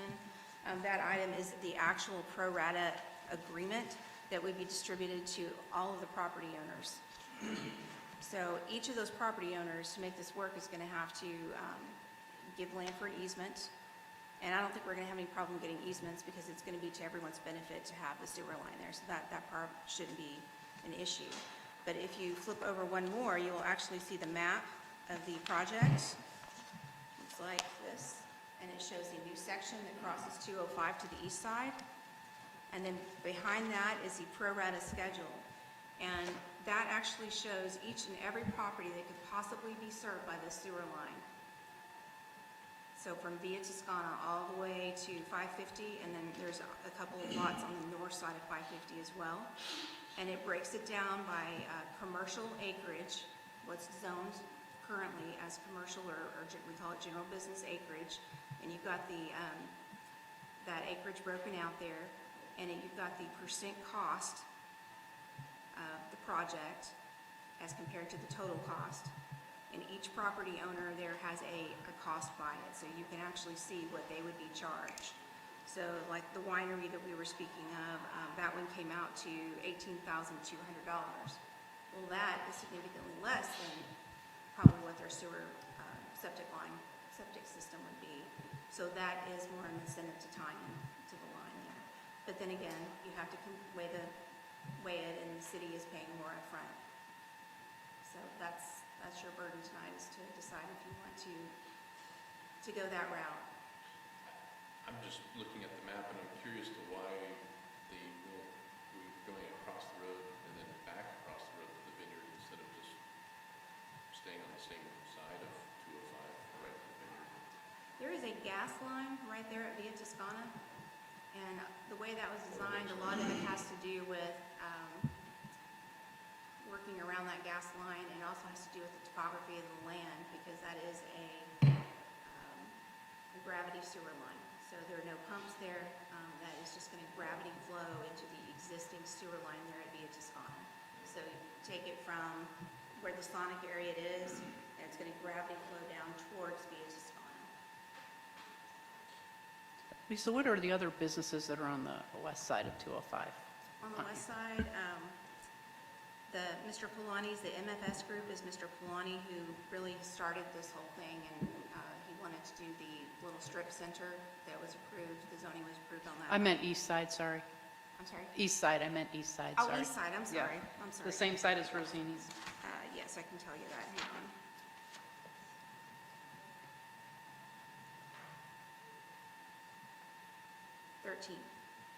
Well, 13 on the east and the north.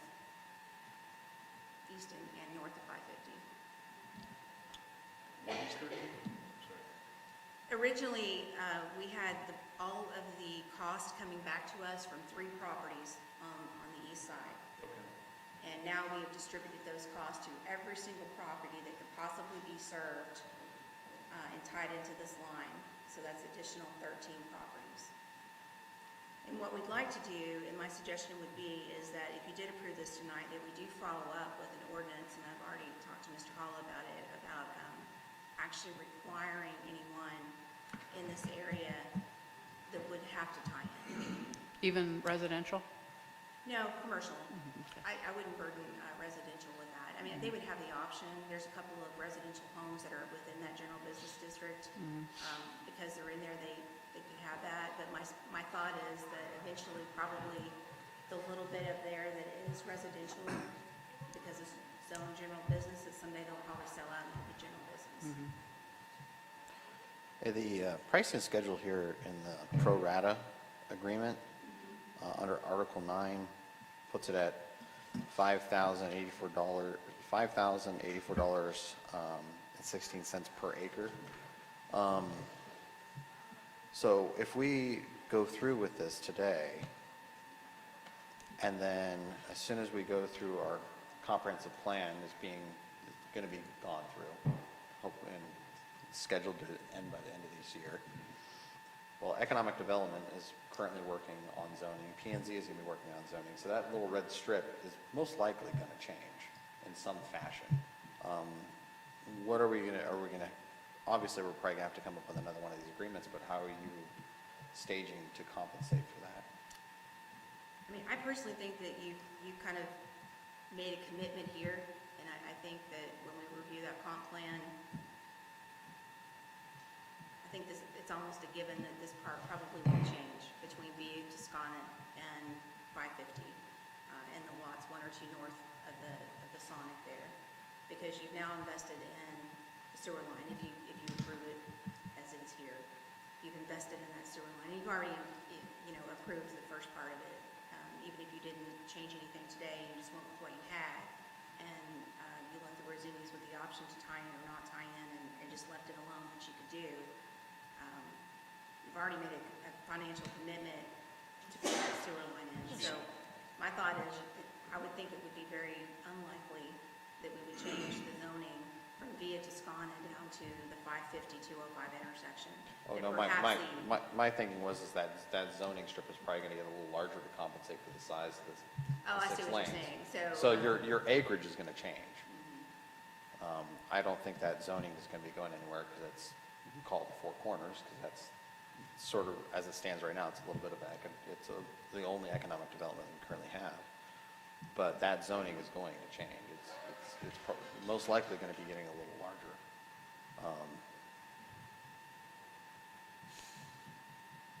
Well, it's going to cost us more to do sewer Well, then. the properties No, that. I'm not saying, The the frontage properties isn't that gonna could be change. served won't It's just change, though. the depth of the commercial zone is going to Oh. go deeper into their lots.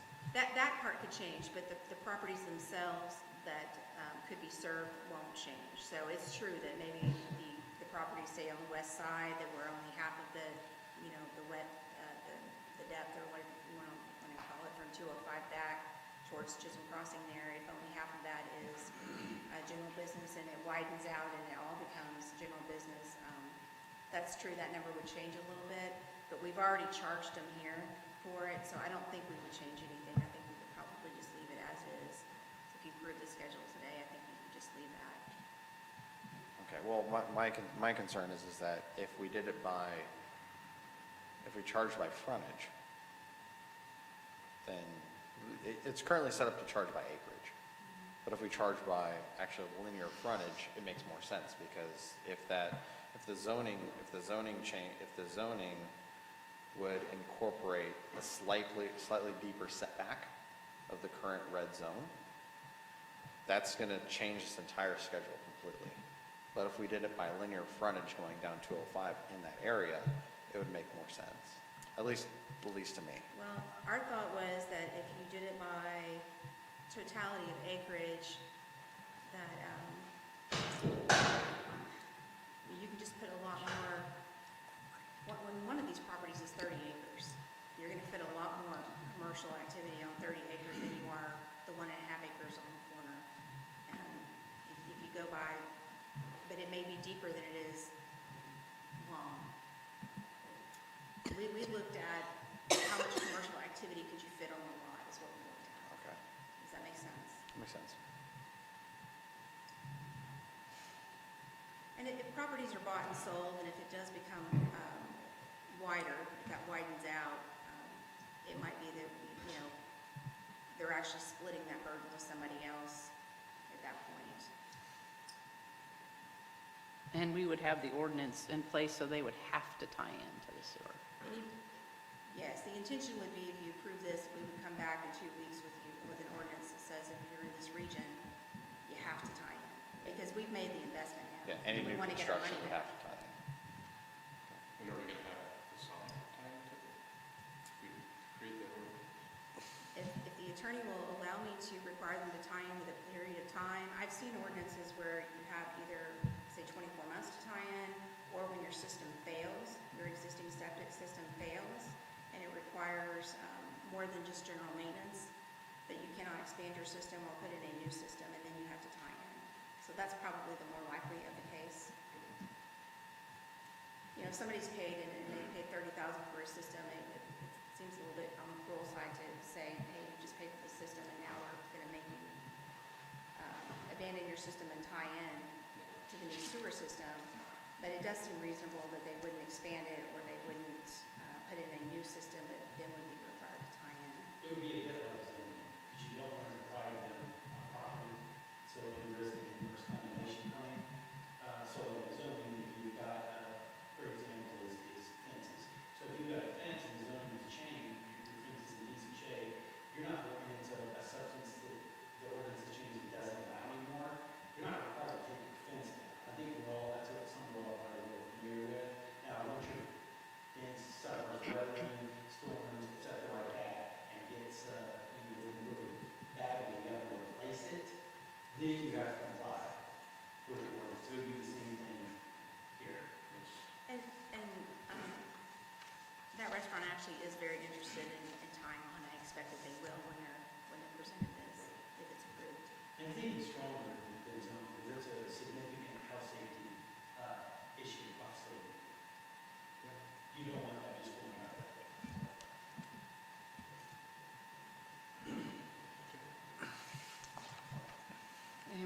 motion? And if you'd like, I can address how I suggest you pay for it, if you want to go there.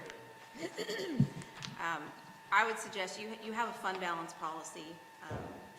The following item, well, or a couple of items down on your agenda as well, and it's related, would be to adjust that fund balance policy and come back and actually create a capital improvement fund balance, a reserve just for fund balance, kind of like we did a capital replacement for fire vehicles a year or two ago in 2019. Create something for capital projects. It doesn't have to be specific to the sewer line, but just for capital projects. And then, as you know, last year when we approved the budget, I don't think we got very far with the conversation about, we did have a surplus last year. And we have additional funds from previous years where we had surpluses, but we didn't allocate funds to any particular reserve. So we have some assigned funds for, I think, utility, Sonoma roads, the capital fleet replacement, and the fire station, and then the rest is just unassigned reserves. So my suggestion would be to come back, have us create a new, and that's going to be the item 6 point something here in a minute, to come back with a new fund, and you would fund that new capital projects fund, and then you transfer from that reserve to your budget this year. That way it's kind of a budget neutral for this year. It doesn't mean we're not paying for something. It just means it's not going to impact this year's budget, that we have taken in enough in, the ad valorem tax revenue to still fund all of this year's items. And this is a one-time expense, so you're taking one-time funds and you're now doing a one-time expense.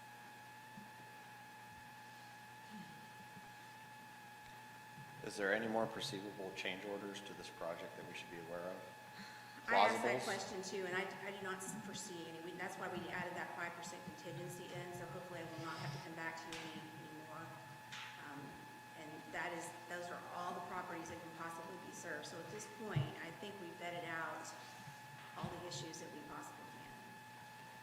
Well, one of the things I'm seeing is when I go back to this, when I look at the sanitary sewer layout map in my packet, it shows the bridge, but it doesn't show the bridge going anywhere outside of. My concern in this is that if we do the bore underneath Texas State Highway 205, to have access to the eastern side where the Rosini's, the winery can tie in opposed to multiple businesses. Since the rest of that sewer line isn't completed down to 550 like the other one, the likelihood of that having to take place is very, very high, in which case, is that going to be another change order that's going to be coming down the pipe? For example, let's say the property owner on the southeast corner says, oh, we're going to sell, we're going to put something there. And zone commercial, we're putting it in. Are they going to look over to the MFS group and say, well, they put a sewer line up to them, or are we going to get a sewer line up to us now? They've already put the stub across the street. So you're saying outside of the district that's here, outside of the 16 Oh, properties? no, I'm not that are here? saying, it's within our commercial district. It's 100% within our commercial district. I'm just saying that this is a change order that's going to start a series of change orders, and I think we have to make a decision whether or not we want to go down this road or leave it as is, because the original inception is that it would be on this side of the street, and that if any additional commercial properties wanted to tie into it, they could do it at will.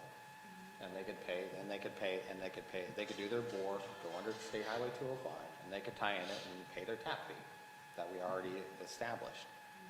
Now we're going underneath the street, and then we're going in underneath the street and pretty much landing it right in front of the Rosini's property.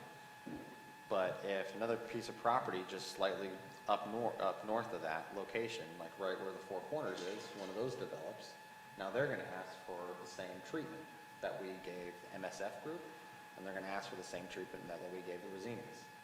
So my question is that do we really want to state a precedence of running this entire system and paying for this entire system? Or do we want to, if we want to stay on the same schedule that we had when we originally voted on this, which was They'd be on this side of the street, and then if anybody wanted to tie into it, they could. I'm not naive. I know we need some economic development to keep our tax base low. The only way that we're going to be able to keep our ad valorem tax rate the way it is that if we get some sort of economic development to subsidize it. Not naive to that at all. I understand that we're definitely going to need reasonable economic development that our community wants and needs, like amenities. But my question is that we already have the sewer line going across primary commercial properties as it is right now. And the optics of this looks like we're doing it pretty much for the Rosines. I know we're not, but when you look at this map and you look at the optics, it looks like we're going straight there. And if someone up the road wants it, that's the optic they're going to use. So I think us as a council, we got to make a decision. Not only do we just want to fund this, but it's, do we want to make the decision to fund this as a precedence of what we're going to be doing in the future? I guess the real thing is it a change order or is it a future development? Because if it's complete, It's then both. future development. I'm sorry, I didn't mean to interrupt you. It looks like both. It looks like both, because once we start here, it's going to start spidering all over the place to all the rest of the because everybody else every one of these landowners that sells their property and the commercial developer comes in and they plat and they go through there and they're like, well, we want to tie into sewer too. And if we do an ordinance that anybody that's within a reasonable area around this can tie into it, if we don't state the precedence that you got to do your own borehole to get to it, in which case this states a precedence that will bring it to you. Well, the bore is required. Huh? This is the only bore that will be required to serve the east side. Oh, I know. So Oh, anybody else yeah. just has to take the line. They just have to extend to where it is. Well, the Polanis weren't willing to extend the line to Vias Toscana, and we're doing it under the guise that when it develops out, that we get reimbursed for it. So pretty much what we're doing right now is we're doing a 0% APR loan for the infrastructure. I get that. I understand. We're not charging any extra for it. We're putting the money out. It's going in to spur reasonable economic development, so that way we can get some tax-based subsidy in there. I got it. But when we shoot it across the street, specifically, literally landing front door of the Rosinis, it makes me wonder when the next person who sells, buys, and develops, when they're going to be asking for their line that runs down 205 to meet up to them is going to take place.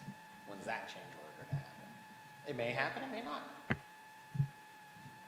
I'm just saying the optics of this look like we're doing it specifically for the Rosinis.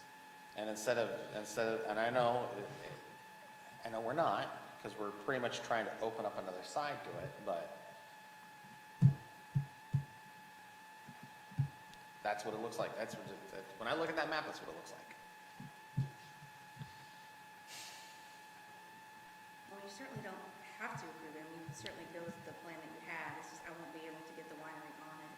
And Oh, my thought it would be, as far as economic development, it would be much nicer to sit at the winery and not smell septic. I have nothing against the winery. I have nothing against the Rosinis. I don't want it to appear that we're trying to specifically help one property, and that's why the pro rata schedule includes all those properties that could possibly be served. Yeah, well, I'm glad you brought that up. So if the pro rata schedule encompasses the properties on the east and west side of 205 going up, the properties on the west are going to have a sewer line down their frontage. The properties on the east are not, but they're both paying the same schedule. They're paying the same dollar amount per acre. So it's within complete reason that if one of those properties says, hey, I'm paying the same pro rata tax schedule as MFS group, but look, they got a sewer line running right in front of them, right down their frontage. How come I know? I'm paying the same amount. I think that's the engineering question, that was the path of least resistance, or the engineering portion of letters. And I'm not gonna go very deep on that, because I'm not the engineer that designed it, but if you want me to, I can bring them here. It has nothing to do with engineering. Nothing to do with engineering. It's the fact that we're charging the same fee for someone, who has a sewer line running right down the frontage opposed to somebody who's got to create it going down to the Wizards. And they're paying the same price. They're all paying a They're all percentage paying of the the cost. same price. So it's completely within reason that any person that, any property owner on that side is gonna request us to put in the same exact infrastructure in front of their frontage that we did on the MFS side. They're paying the same exact amount. Lisa, do you know how it, like, what was the reasoning for it going straight into the Rosinis? Is there like, I is it, think it's just the path of least resistance, and then Okay. engineering-wise, it worked better there. well, then why can't we just say that? It was the whole reason for that. So whenever people do tie into it over there, that is the reasoning. I mean, it's not, it's just that happens to be the right spot. And there will be some additional costs for some, if you go further north, those properties on north of 550, on both sides, actually, maybe not the Sonic, but maybe the one block beyond that, and on the other side, north, on the east side, north of 550. Those may actually have to have a small pump, not like a lift station type of pump, but they may actually have to have like a little pump to help get it up over a hill a little bit, and they would have to incur those costs. So that's over and above what's in this pro rata schedule.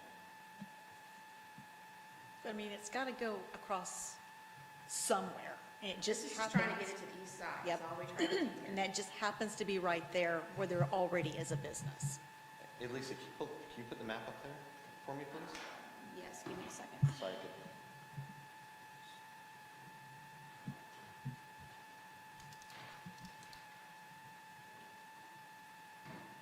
It's going to take a minute to load. I got to go to the website.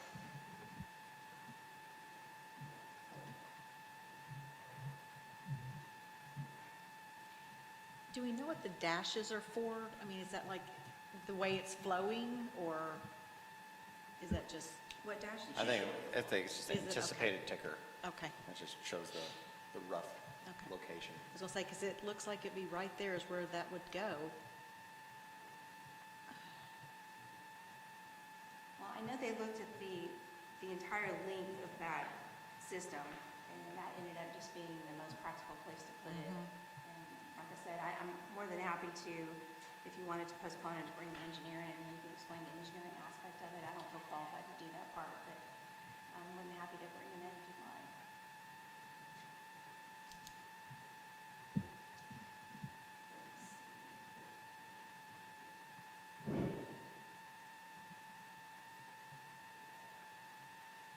Yeah, I think I'm worried it just becomes a slippery slope and just say, okay, yeah, we'll pay for that lift station now if they need that to. make Anybody the got a laser system. pointer? What'd you say? Anybody got a laser pointer? No. As it is, I mean, just so you know, just as it is, and I'm not trying to sway you, I'm just trying to give you some factual information. They wanted to open in April, and we won't be done with this in April. It's going to take 3 months from the time that they start. And they've also got to obtain the easements now, so they were willing to tie in, and that was good news, but we're kind of putting behind schedule if they do want to tie in and we do this. If they, if we decide not to go this path, they can open sooner. They can probably open on their timetable then. But they won't be on the system. You got a laser pointer, chief? You got a laser pointer?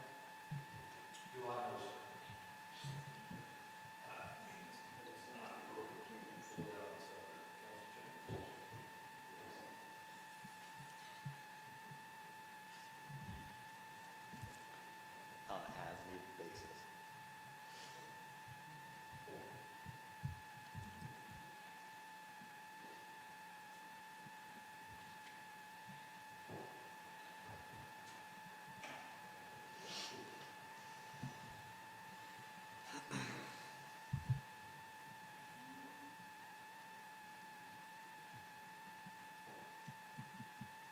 You can see it very well. No, that's perfect. Okay. That's perfect. Go, please. Take a mic. All All right, so my concern is that if we branch up here, can you bring the map down a little bit? Scroll it down. Oh, okay. If we branch this up here, and let's say this property wants to develop, right? Let's say they want to develop, they're wanting to go through the planning process, they want to tie into the sewer, where they're looking over here at the MFS group, they're going to pay the exact same pro rata price per acre as they are. So these two properties are going to have the exact same pro rata price for this entire sewage treatment line. However, this property is going to have to most likely either going to have to do a borehole underneath to tie into this, or they're going to have to run their own line all the way down to meet up with the Rosini property junction point. So the slippery slope at that point becomes they're paying the exact same price. They're not getting the infrastructure. They still have to put it in. So our slippery slope is that if we do and make that precedence, this change order is going to pretty much double the cost of our project really fast. What do you say, Lisa? I say that all is not fair in development, and that if this is existing in our policy, people know what they're buying into, and, you know, we've got something to show them when they develop. I'm not saying it's the most, I don't think there is a perfect way to do it.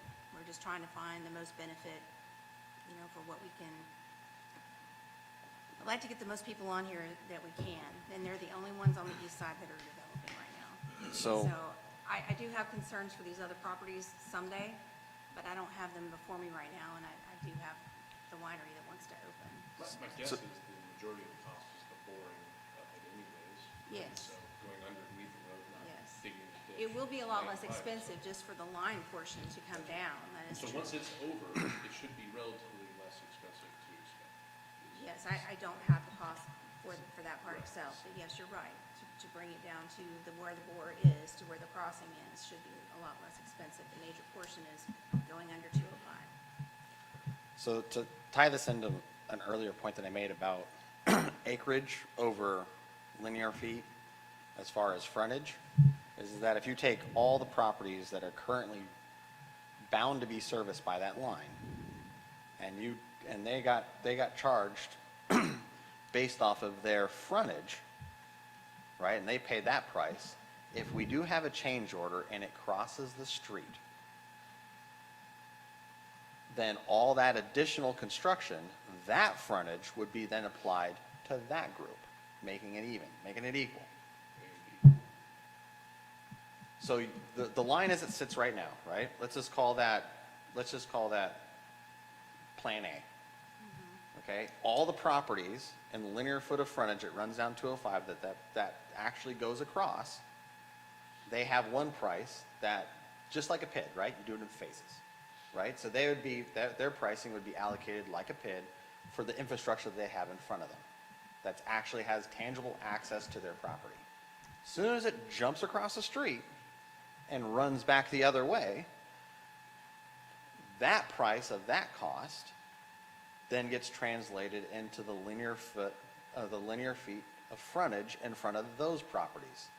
So that way it balances it out. We're doing this development right now, or we're developing this sewer line right now, and we're pricing it out as far as our reimbursement off of acreage. But if we change it to linear frontage, then the people that the properties that it currently has access to, they're paying for their linear frontage of utility. As soon as it jumps across the street and it starts going over, because it's bound to happen, those new properties that now have that sewage line frontage going across their property, that pro rata price schedule will be on that line. So instead of, because as it stands right now, if we just do it by acreage, and we have a major change order, like an additional line, because people don't want to pay the same price to get a different product, i.e. utility, then it's just going to mess everything up. But if we set it up, I don't know what the best way to do it, but for me, looking at this complex situation of how it could spiral out over the years to come. If we don't do it by linear footage across your frontage, then it's going to produce bad optics, but at the same time, if we do have a change order, we have nothing to compensate for it. And nothing at all. Because the project's already been paid for, it's already done, and at that point requires a budgetary change, and then the entire community as a whole gets hit for it. And we have no way to recoup those costs. So I'm trying to understand what you want me to do. So are you wanting us to go ahead and put a line in on the other side? No, not at all. I'm not advocating for that at all. I'm not looking 2 years down the road, I'm looking 10, 12, 13 years down the road. When those properties ripen to the point where commercial investment wants to jump in. They're not gonna pay the same price for a utility tie-in that doesn't have the same ease of access. So if we set up a pro rata schedule now that encompasses all those properties, if we have a single change order, because now we have a development that wants to come in to produce, reasonable economic development that the town wants, now we have to do this change order to jump in to run lines up to them because they're going to pay the same price as the MFS group, but they don't have a line running down their frontage. So what I'm saying is instead of doing a pro rata fee schedule based off of acreage of the commercial area, which is going to change anyways because our P&Z is most likely going to increase it a little bit because to compensate for the new highway, it still has to go through P&Z, still has to go through economic development, still has to go through the comprehensive plan. But the likelihood of it changing, maybe a little bigger, maybe a little smaller, different here and there, it's most likely going to happen. But however, what I don't like about this current pro rata fee schedule is the fact that if we do this project now and it sits just like that, we have a single change order, we have no way to get reimbursed for it because it's based off of acreage. If we do it off of linear frontage in front of the property and we prorate it that way, if we add anything, we now have a pro rata fee schedule to compensate for the additional construction. And it doesn't come out of the pockets of all the citizens.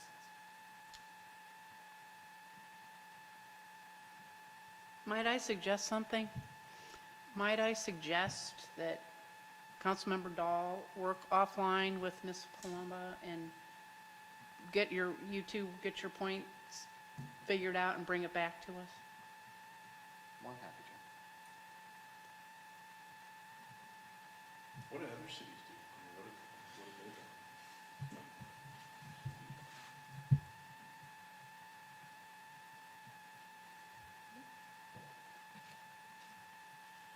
Should we make a motion? I think we should make a motion. Or we could just let it pass. But I want to make sure that you get with Lisa quickly to get your, okay.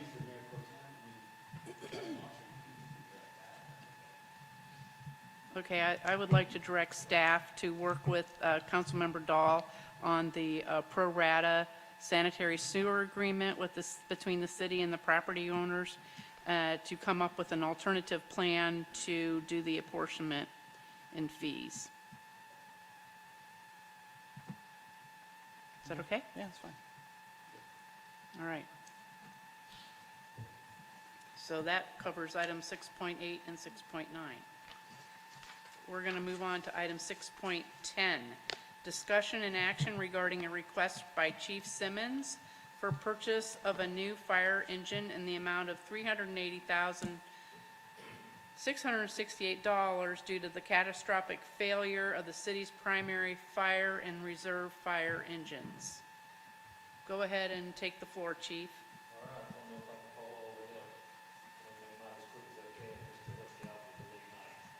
That's okay. Take your time. It's a big issue. Just to kind of give everybody an update of where we are and how we've done here. About a month ago, we had our annual pump test that's required to be done on our fire engines. Engine 42, which is our primary engine, the big four-door top-mount pump, the one in Station 1, it passed. Our second out engine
began the night before, is what I've kind of determined, and then on that Monday, we came up here to open up the warming center, so the engine came out, and the squad came out, come up, and the guys came up, and that's another topic later, but, to open up the warming center, start de-icing the sidewalks and things like that, so during that time, we obviously felt that we went back, we put some additional heat pumps on it, or different pumps on it, to kind of thaw everything out, open valves, do everything we can to hopefully salvage it, but unfortunately we're able to. So we were already working without our second out engine, which is engine one, I told you that failed pump test. But engine 42, when it went down, was scary. Because that's a dramatic drop in protective services to this community. Without having that engine, it also affects my mutual aid capabilities with other cities. I can call them and say, I don't have a fire truck, can you come take care of my calls during the meeting? I can't reciprocate that favor. So at this time, we're still waiting for the cost. We don't know the cost of the repairs yet. Reached out, grabbed some phone calls, made some phone calls, grabbed some numbers. Worst case scenario, if the pump is a total failure, total loss, then we're probably looking at, it could be roughly $30,000 to get a new pump in engine 42 and to get it back in service. Engine 42 has been an outstanding piece of equipment since I've been here. It's a 2014 engine. It's worked great. I believe in the commercial pumpers. They're built to be on rough roads and drive these farm market roads. They're using for box trucks every day up and down these roads. So they're durable apparatus. We were hoping that, the fear, you think everything's going to be fine, nothing's going to happen. Immediately after engine one, to kind of go back, immediately after engine one, as I was briefing the city administrator on the problem with engine one failing the pump test, we had a ABS failure on engine 42. Luckily, that was a fairly quick repair. We were able to get the truck up and running still until we were able to get the new module to get in place. So when it rains, it pours. You hope nothing's going to happen. Engine 42 has been great, no major issues, anything like that, and boom, everything kind of goes to hell. So we're, we're waiting on that. Right now, we currently are using a loaner. We have a 2006 fire engine that we actually making some phone calls to Simmons Martin, apparatus emergency equipment, and tell them the situation we're in. As soon as I knew we had a pump failure, I called them, Savannah County Emergency technicians to come check it out, tell them what's going on. They had them there within the hour. When we realized it was worse than we thought, it kept getting worse, even though we still maintained operation of that vehicle. I called them up and said, hey, I need a loaner. We don't have a Hertz fire truck rental or Avis fire truck rental anywhere, and loaner trucks aren't very popular. We were fortunate enough that actually the unit that we have right now is kind of on retainer from Highland Park. It's a reserve engine over there that City Park actually has their own property. Been there for 3 weeks and had some maintenance done to it. The representatives for Frankie with City Park contacted Chief over at Highland Park, said, hey, here's what we got going on. We've got the ladies that has a pump failure, and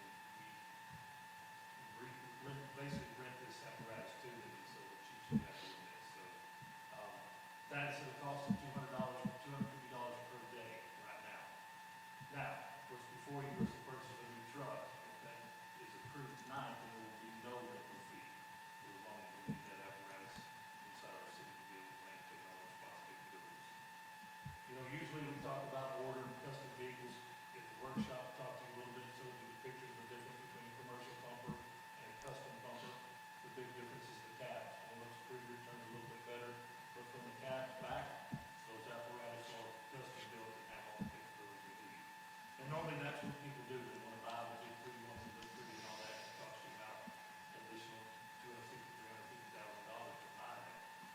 But we've looked at it, we're fortunate enough right now to have an opportunity to come in and customize a fire engine from the bed back with the compartments we need, the trays we need, the tool bins we need to be able to operate and maintain our response capabilities with Simmons Martin. Reached out to several companies. The first one that came up, jumped on board, actually got us a pretty good price and jumped through hoops to make sure we had some numbers so I can present this to council. It kind of accelerated the process when we had the pump failure of bringing in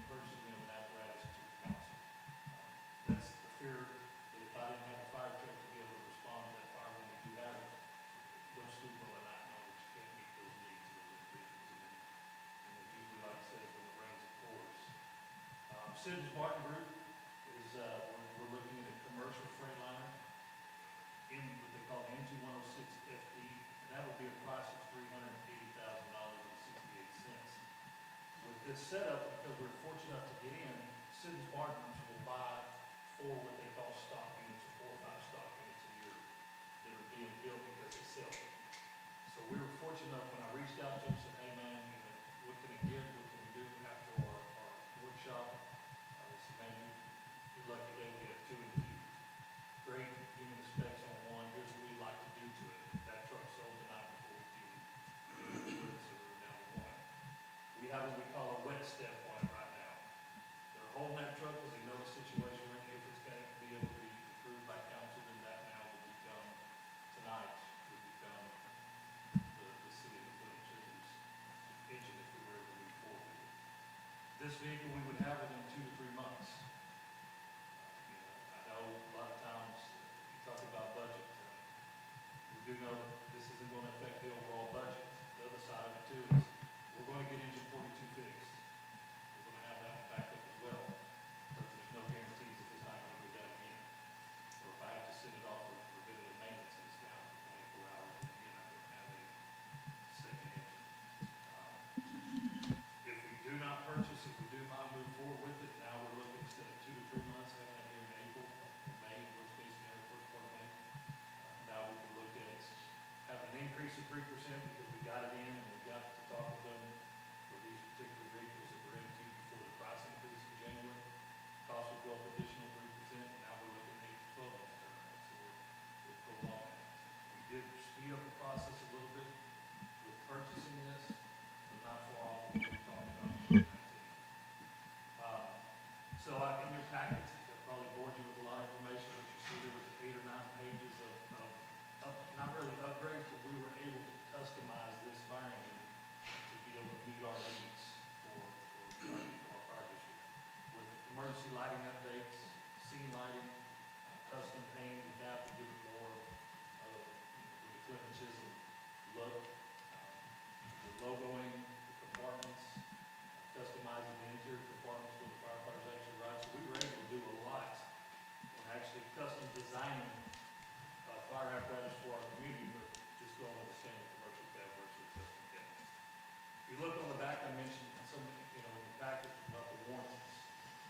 If you look on page 8 of your packet there, the warranty starts at the top of the page and went all the way down to the bottom. We're looking at a 5-year, 100,000-mile warranty on this vehicle. That's just the truck itself, the cab and chassis. We've got additional warranties on the camera system, the rear LED strips and lighting, 5-year EBS transmission, structure's 10 years, so instead of boring you going through all of it. All those things there are going to help by going ahead and purchasing this vehicle now so we can reduce some costs. Purchasing this vehicle, we're going to reduce our fleet from 8 to now 4, from 7 to 4. We're going to reduce our insurance costs, but now we no longer have to insure as many vehicles. We've got to lower my maintenance budget, because now I no longer have these older apparatus in service, which have been great. They were bought, they were put into service, and we've gotten our money's worth out of them since 2018. I think it's just time now to look at getting our fleet down to quality versus quantity. So that's another advantage. So at this time, if the council has any questions, I'll be happy to answer them. I will make a statement, I'm sure Lisa will jump in, but just so council does know, the funds for the purchase of this apparatus are in play. We don't have to be creating the budgets, finding money. We don't have to, finance this thing. The city can purchase this and actually own this without putting the city further in debt and using the public safety capital funds that you have in place to be able to purchase it. Any questions, Chief? So are we still paying on the 3 fire vehicles that were purchased in 2018 by when they decided to stand up the fire department? Yes, ma'am. Our last payment will be $29,000 here in April, roughly $29,000. So the public understands that's for the 2006 engine 1, which has got a failure. It's for your command vehicle, and it's for the quick response squad. And you're saying you're going to sell, you'll suggest or recommend we sell the engine one and the quick response vehicle and the brush truck. 2009 GMC, or the Chevrolet 3500 brush truck, which is the specialty. So four of them? Three. So 3 of them. We're trading 1 in. Ah, gotcha. We're selling the other. So what is the status of the Pierce engine? It's been out of service since 2018. We just use it for training and driving and basic. Can it be used as a backup? What will that vehicle not certify on? Pump and numerous other issues.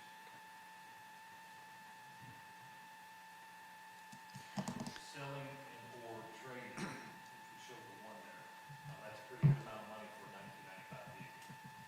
There's just not probably, there's just not a market for it, something that old. But by doing these, first in the vehicle, reducing what we have, if everything was to go through, we have the 2021 new engine, 2014 International Flyer U42, 2017 F550 scooter, or Skeeter, boosted to 41 with the dollar, and then hybrid. Oops, looked at the wrong one, my focus here. So that would now become our fleet. And again, it's reducing that down to quality versus quantity. Did you get an estimate on what the sale prices would be on the new vehicles? Yes, sir, so, and these are rough numbers, we're reaching out to some of the,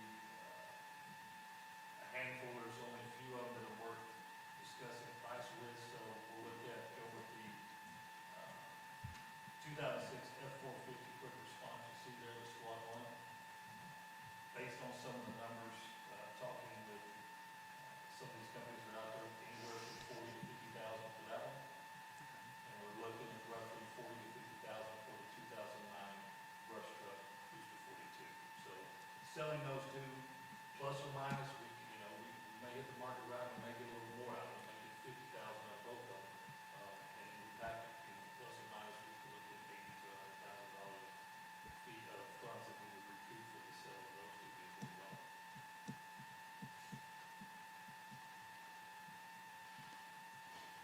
So is this, the vehicle you want to buy, is it because it's available, or is it because it's what you really want?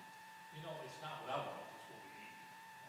No, I mean you as the, I believe in the commercial vehicle apparatus. I like the bells and whistles and it looks pretty. And I've spent many years in the service and I've always been a believer with commercial cabin chassis fire engines based on the roadways and things that we actually drive on. They're box trucks for the most part, and they haul loads, sometimes heavy loads. So I believe, I do like the commercial or the custom engines as well. But to be physically responsible and making sure that we're buying something that I know will last us 10, 15, 20 years, I believe this is a good purchase. It's going to look just like a custom fire engine, just with a different coating, and it's going to last this community for many years to come. And in my opinion, at a pretty good price. And we're still getting to customize it for our needs of our community. And you're saying it's a Pierce? It's a Pierce, yes ma'am. That's the company that did it. Are they good? Are you sure they're really good, or, I mean, Man, you can, I've been in the service for 20 plus years, you can say that. And I've rode on MT1s, Sutrans, Ferraris, Rosenbauer, KMEs, you name it. I've always said my big thing when it comes to purchasing a new vehicle is the maintenance side. Because that's where you can be costly. Also having warranties in place, which this one here offers a lot of warranties, and in my opinion, healthy warranties. But the company being able to do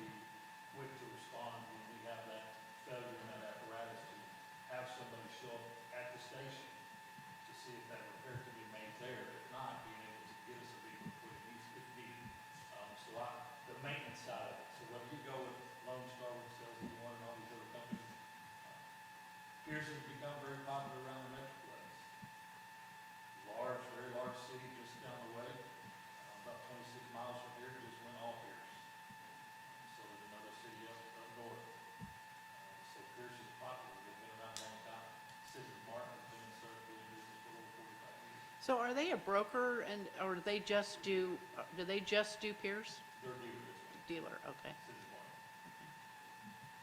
one. And have you gotten other bids or anything like that, or? Had discussions, and everybody was anywhere from $20,000 to $50,000 higher with no customizing. That's with no. But that's kind of like a, I mean, it's not a, what is the word I'm looking for? Demo? I mean, It's a stock unit. yeah. It's what they call a stock unit. They built it, it's sitting there, colors for color, compartments for the compartments.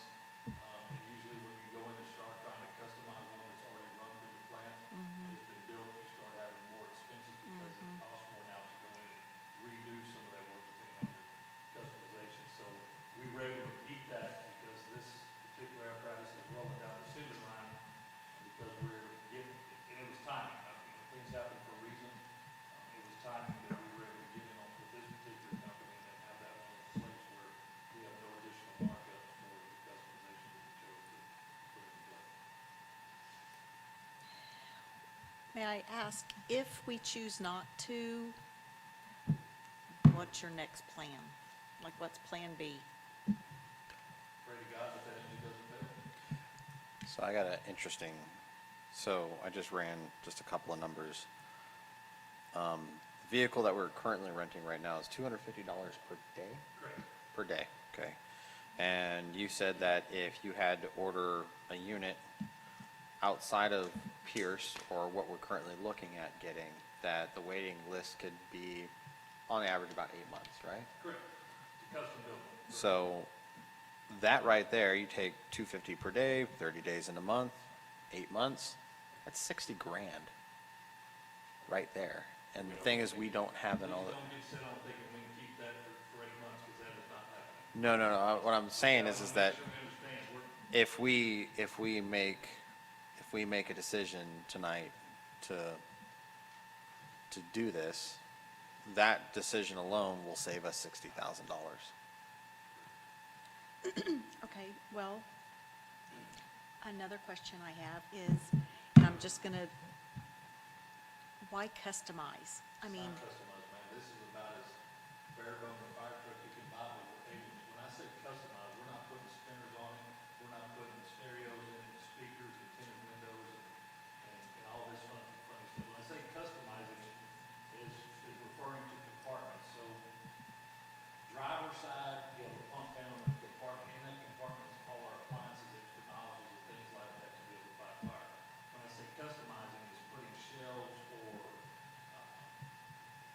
polyboard or what we call a toolbox where appliances can fit in it, having a slide-out tray for our extrication, we call it jaws of life, having those tools to where that tray would slide out to the fireman, bending over and breaking it back.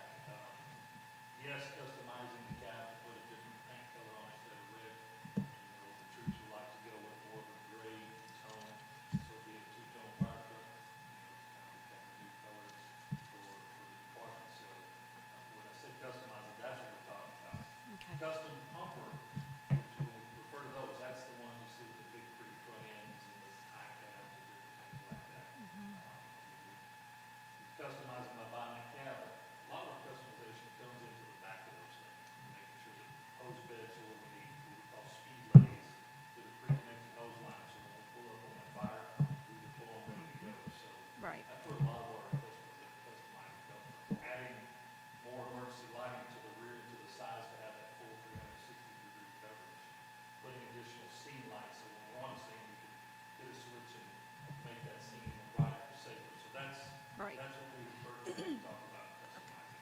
Well, I like most of that, I agree with it. I mean, anything that is safer and, you know, works better and quicker for you, better response, you know, getting in there and getting somebody out or whatever it takes. But, I mean, I'm not big on, because you want it to look pretty, you know, I mean, Well, I can tell you, I- not painting the cab is gonna save you $0. It's just Okay. the most fortunate thing Well- that we really get in there, so. yeah, We're talking, it may save you $500. okay, well, If that's a big concern, no, I can, I can get the exact cost, but it may save us $500 off of a Right. $380,000 truck. again, we're not, the picture you see there, that's a bare bones. The picture I seen, just had the custom cab. Just not a lot of customizing to it except for the cab back, so Well, you know, painting's not gonna save a whole lot of money. you know what I had to go through as far as I'm thinking how much a fire station should cost compared to what the heck it really does cost. So, I'm just struggling. I'm struggling with my pockets, you know, I've got holes in my dadgum pockets and y'all are killing me. I'm on the struggle bus with it, and that's, Hey, and if council chooses not to do this, by all means, I'm gonna go home and I'm gonna go to sleep. So please understand, when we get engine 42 back, that there's no guarantee that that next call when that fire drops, and it's got that little 2-year-old Johnny Susie laying in that bed that needs to be rescued, and I have no way but taking a brush truck that I use while on fire, just spray some water on it. Unless we get the mutual aid. yeah. We're gonna have mutual aid, but now we're saying, Well, please come take care of our needs again, because I don't have a vehicle to do that, but hey, don't call me to come reciprocate that because I can't. do all the other cities that we are in mutual aid with have 2 engines? Oh, yeah, Heath, as a matter of fact, they've got two, they've got two of them, What about Fate? Fake has 2 engines in the last truck. Ford City has 2 engines they bought last year, for the last 2 years, customers, that they bought several last year.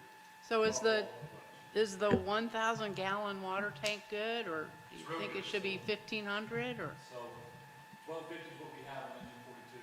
So the thought process with this rig too, is we went through and started looking at it. That 1,000 gallons will help us come this time next year when we look for a re-rig with ISO. Station being built, 2,250 gallons of water on 2 pieces of equipment is going to be big points for us when we go for a re-rig. So there's some other things that we looked into, making sure that we keep that 1,000 gallons on there. It's not saving us a ton of money if we go to a 750. No, but I mean, what if you went No. up to a 1,500? That's now we're getting that tanker pumper like engine 42. Okay, It's not just an engine 42 is what they call it, a tanker pumper, so it has structural pumping capabilities, but it also has the quick dumps and all that creates for like 50 gallons of water. So it's a combo. That's a 36-foot length truck. This one is a 30-foot length truck. So it's shorter, more maneuverable when it comes to getting in some of these subdivisions or these big setbacks on some of these driveways down off the 550 different areas like that. So it's going to benefit us more than just having a second vehicle. so one thing I'm thinking about is the fact that in my world, I would like to have this fire truck purchased and in the new firehouse versus sitting in the old firehouse, going through the same. Perfect world, I would agree with you, but I'm down to either spending a whole lot more money on fixing and band-aiding other bridges, make sure I have that response capability, or realizing that we have the funds have been allocated in years past, with the exception of, well, even the 55,000, and I think Lisa's gonna cover that shit, explain all that a lot better than I can. But, you know, the city actually has those funds to purchase this vehicle. And if we don't purchase it today, it's going up 3% regardless. Absolutely, that's any, I don't care who you talk to. So and prices aren't getting cheaper, they're going up. Not only does a 3% markup on any fire truck apparatus company deal with, that's natural, that's happened in 2021, Right. the new year. But you also have to look at if you have an increase in aluminum, now you have those particular line item increases that come into play too, if we decide to wait till July, October, or November. So there's a lot that comes into play, so we are looking at increases. Will any of this go under insurance as far as, No matter. We asked those questions. We called TML, and there's actually an exemption for freeze. So, to that, okay, and to that, what we're looking at is, you know, we were under during the disaster declaration. Yeah. We're actually scheduled for a course on Friday, because we're gonna file our paperwork for all of our expenses, just like we're supposed to, our overtime rates, everything that we did. We're gonna actually file, I'm gonna put the paperwork together, and I'm gonna submit that paperwork. See what happens. We're not going to get real excited about it. We just don't know if that's going to be a covered expense Well, I or mean, not. I But would we think will that, apply for I it. would think we could put in for the repair and for the lease of the Highland Park vehicle. Could possibly, right. I mean, So, yeah, that's another option when it comes to the worst, that's a worst case scenario. It could be a couple $1,000s. It could be pump back housing. But when it be worst case scenario, if that pump had a complete catastrophic boom, and they won't know until they get in there, which they should, start looking at it pretty heavy tonight, tomorrow, they'll be busy with everything going on. We won't know the exact, but worst case scenario, we're looking at 25 to 30,000 to put a whole brand new pump in there. We could be down to a couple $1,000 to replace pump backing out. So you don't know exactly how long it would take? No, not yet. We're in queue, and instead of waiting a month, we're only talking a couple days when we actually deliver it to them, which is Friday. Did you go through Randy Howell on that, or no? I had the same concerns about having a new engine in a building that's not climate controlled as well, and Chief assured me that we wouldn't take delivery until probably April. Was it April or May? So at least we would be beyond the freeze season. yeah, just in tornado season then. Yeah. But, and again, perfect world, that would be the perfect opportunity, but it's making sure that I maintain the response capabilities that Well, that's what I'm wrestling with too. Tornado season, I guess it doesn't, if a metal building falls on it opposed to a stick and brick building, it's still the same. insurance will carry that. Yeah, if a They're gonna tornado carry it, hits, so it doesn't matter. That they would. it's the cold exposure. I think It's I'm the just, freeze. I think I'm just still like in disbelief of how much this, and no offense, you know, we spent what, 163,000? And we still owe 30 on unusable vehicles. No, so make sure they understand, only one of them right now is out of service. Squad one of my vehicles is in the service, and it served us for many, many hours and miles, and so is engine one. Those vehicles were bought, and those vehicles have served its time. Right. We've got our money's worth per se out of them, but it's time to, just like in 2019, it was coming before the council, 2021, it's a good spec purchase. Instead of buying it right now, we're gonna look at purchasing it in October, which is not far from now. So we're still on the right track when it comes to what I present to council. It's just we had to speed it up a little bit because of the failure of the pump. That's the reason why it's being brought before council now. Well, I have to say, I spoke to a subject matter expert on fire truck purchases, outfitted large cities with fire trucks for the last 30 years, and he said that this fire truck is, he used the word a Volkswagen, it's not a Cadillac. It's, quote, totally acceptable frontline apparatus. It's not, it doesn't have the bells and whistles on it. And I know that's always my concern too, but I just wanted the rest of council to benefit from the research that I did with my contact. He was worried we weren't getting enough, and that's why I've been asking some questions about the pump and such, and I just wanted to pass that on. You always have the option to go used again. Did that, and that's why we're sitting here today. Yeah, that is exactly it, the reason we're even here. Happen again, and so We could be sitting at the same spot a year from now. you could be in here 3 years from now, you could be back a year from now, so you just don't know. And if the cost that we're looking here is, and knowing that it's not gonna affect the city's budget, if we have funds allocated in the capital replacement fund for public safety. Well, if there's not any questions, we need to make a motion. So in our fire department balance fund, we have 4,885,139 in it. I know 4.1's going to the station.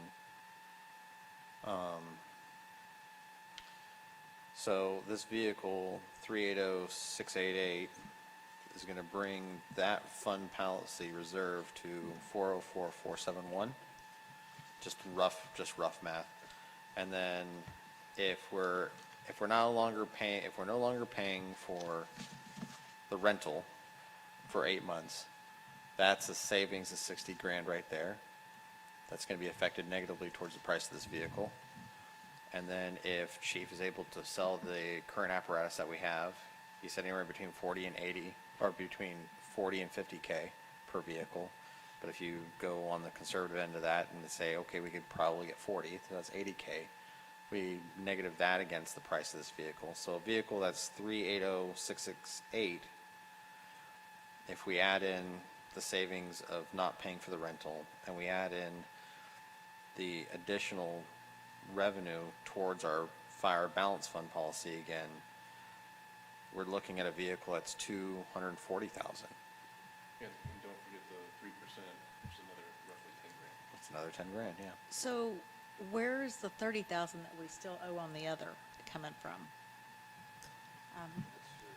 The way we budget, because that was done in 2018, that's reflected in that 2018 budget. So even though we're paying for it now, it's not going to reflect in this year's budget.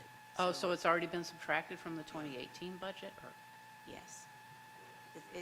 The way Okay. we budget, that's the way it's shown. So I know it sounds a little odd because we write the check this year, but it was budgeted for back in 2018 as a capital purchase.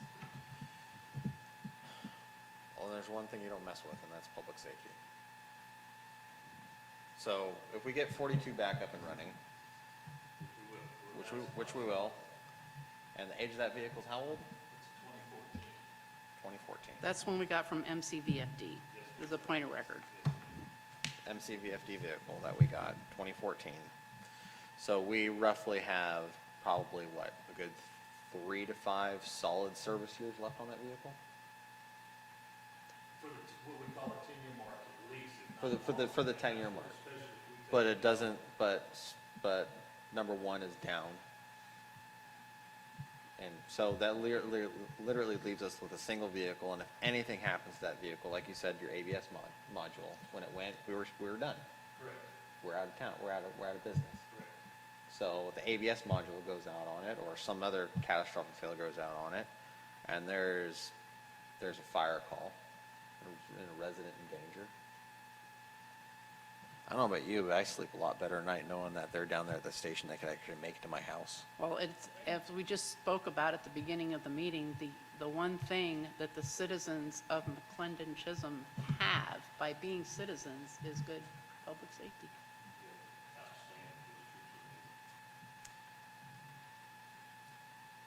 Somebody make a motion. Okay.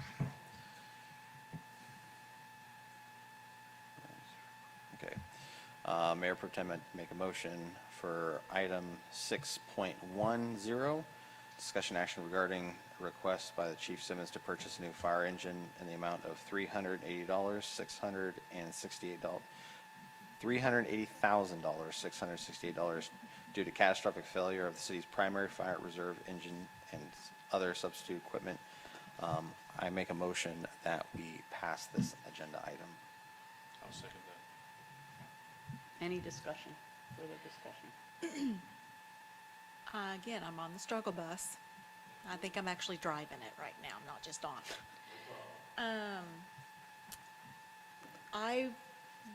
I just would like to see other bids. I mean, I know that you've got them. Do you have them somewhere that you can, no? Well, mine is under HVAC board, which doesn't require us to go out for bids, but I did my due diligence to reach out to some of these other companies that I speak with fairly often to get some additional pricing. So I made the decision based on what we need in our service capabilities, their service capabilities. Their EVT tech that actually live in 40 plus. There was many things that came into play before I made the decision to come to. Price point was the one. Price point was a big part of why I first went to the other one. Do we not have to do an RFQ or, no? Mayor Pro Tem, Yes, I'd like to amend my motion. is that okay? Mr. Holler? It depends on if you're going to, if it's substantially change the motion. It doesn't substantially change the motion. It's a small subcategory underneath it. Is there really two motions in one? What do you propose? Oh, what I'm proposing is that any revenue that we collect back from the sale of the vehicles goes back into the fire department's reserve fund policy. I think that should be on the next city agenda. Why don't we talk about that at the next agenda, because we're talking Oh, about yeah, the... okay, sorry, yeah, next agenda item. No, we could cover it there. All right, sorry. Mayor Pro Tem, my motion stands. And we have a second from Mr. Davis. Do we have any other discussion? All right, all those in favor, say aye. Aye. Aye. Opposed? Nay. Okay, so that's 3 and 1.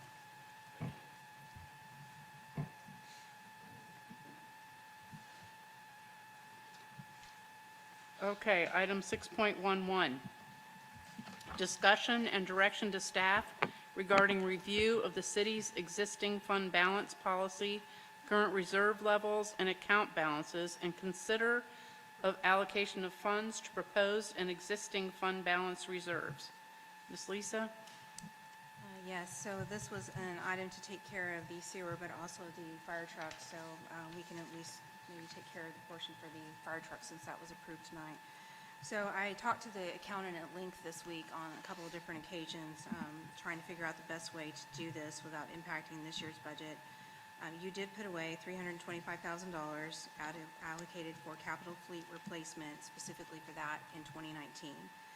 We used approximately $20,000 for, okay, so we already subtracted that. Okay, so we have $325 left. We did not spend, as it was pointed out earlier, all of the funds that we were provided for the fire station, although we don't want to use all of those funds either, but we do have some residual funds that we expect to have left.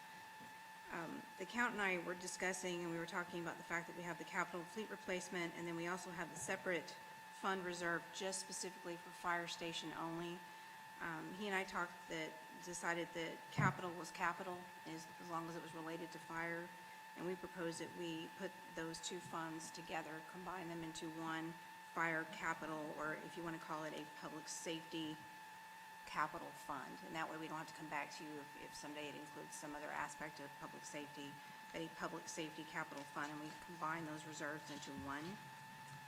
And then we would be able to make a transfer of the $380,000 to the general fund to cover the cost for the fire engine. How much is in the capital fleet replacement fund now? $325,000. So we would be taking out $55,000 from the fire department, fire station fund, restricted fund. You could do that, or, well, that's why we're suggesting that it not be restricted anymore, and we put it into,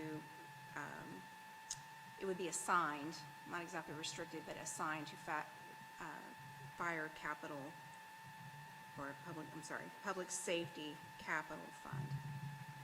Right, but why would we need to take the money from the fire station if we're going to get money for for selling the other vehicles? We'll have to pay for it in the meantime.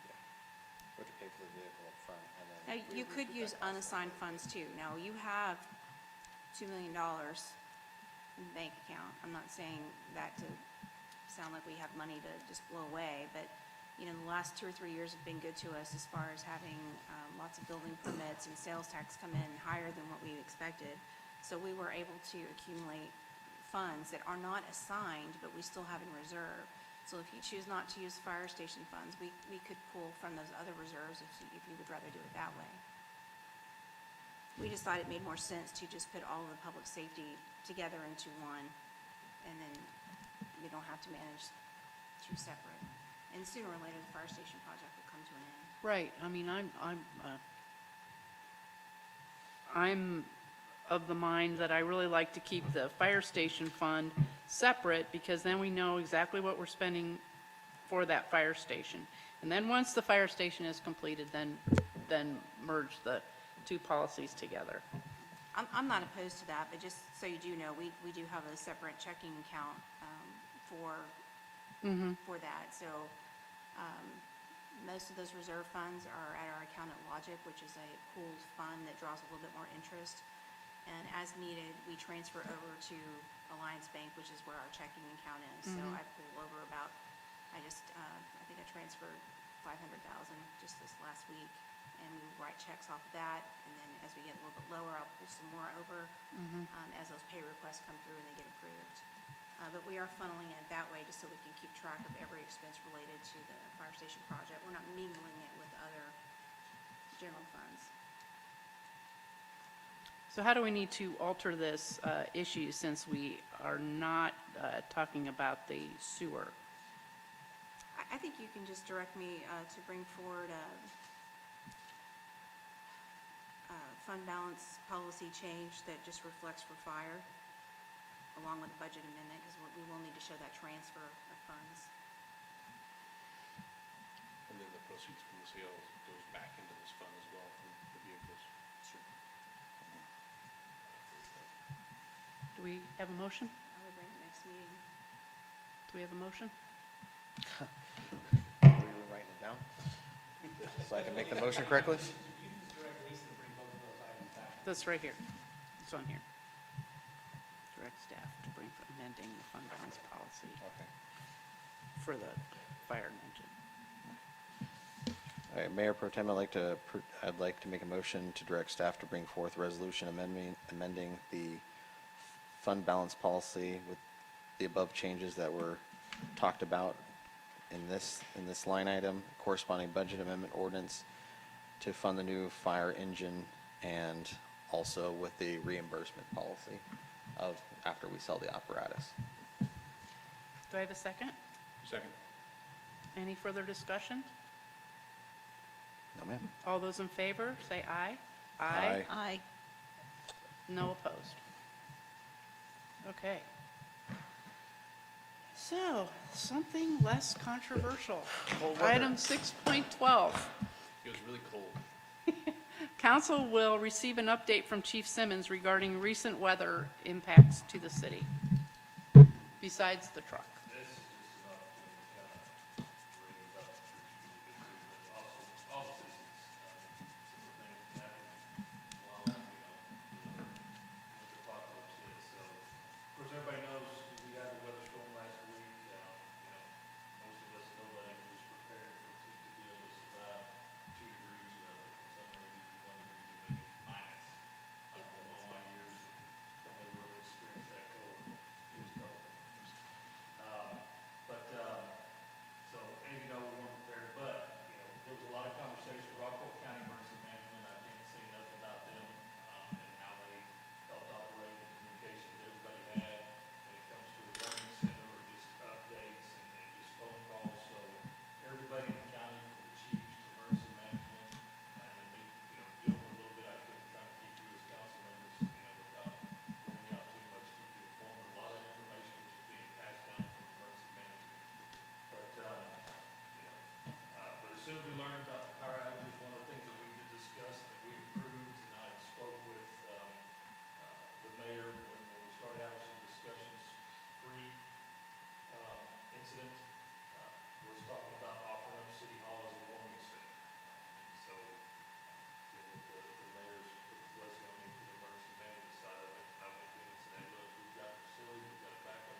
And I'm going to add that there was at least one night in there where they didn't even have a hot meal. So I had offered to go and try to pick something up for them, and there, of course, was nothing available. There was nothing at the grocery store that was hot. There was nothing in my house I could bring them that was hot, and there was nothing open that was hot. And I think they ate cheese and crackers for dinner. So they did. They really did. And I couldn't have gotten here except Mr. Kippett actually gave me an escort from my house to here because I couldn't get out of my driveway. So thank you. I couldn't get out of there either, so.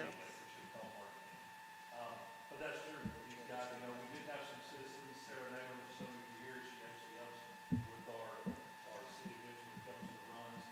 She got some connections from other people. We had citizens dropping off hot meals and Zanadas and, man, I feel bad, I apologize if you're listening.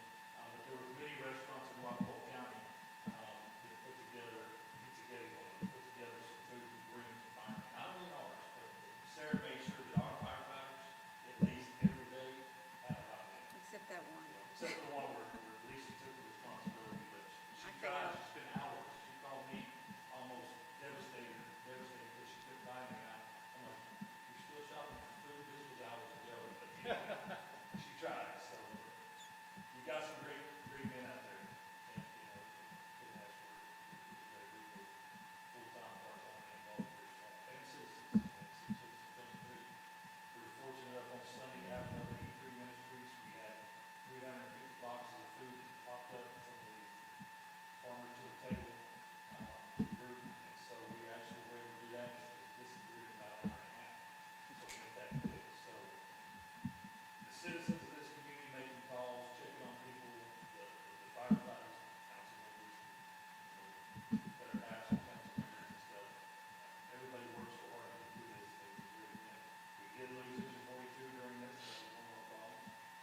We did end up running out of propane between City Hall and the station. We were fortunate enough on short notice to be able to get propane delivered to City Hall that first day that we had the one center open. So if we did have to activate it permanently, we at least we knew that if we lost power, we would have it in place. Another one I mentioned, Kevin Busher, cleared the parking lot, cleared the station parking lot, made sure that we got diesel up to the guys off of his excavation company that he carries to make sure the fire trucks have diesel to go to the pump to the shell. So there's so many people out there. Sure, I'm missing some people, but everybody did an outstanding job in this community. And half those citizens you mentioned don't even live in the city. Correct. So, you know, I'm fortunate enough in my career to be able to be a part of a community like this. And so it's an honor. It really was amazing to see the people that stepped up. Well, thanks isn't adequate, but we all, you know, rest assured and knew that you guys were in charge, and it was really comforting for me to know that you all were working hard, and I saw it firsthand, and it was deeply appreciated. Any questions, further questions for Chief? Thank you, Chief. Item 613, discussion and action regarding consider of a scheduling a clean up the city weekend. Trudy? Yes. A citizen had reached out to me that lives on League Road, this Edwards Dick Road. They have personally been picking up trash for years. And they just feel like they're getting, they're drowning. So, she would like me to read a letter that she has written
like a community pickup.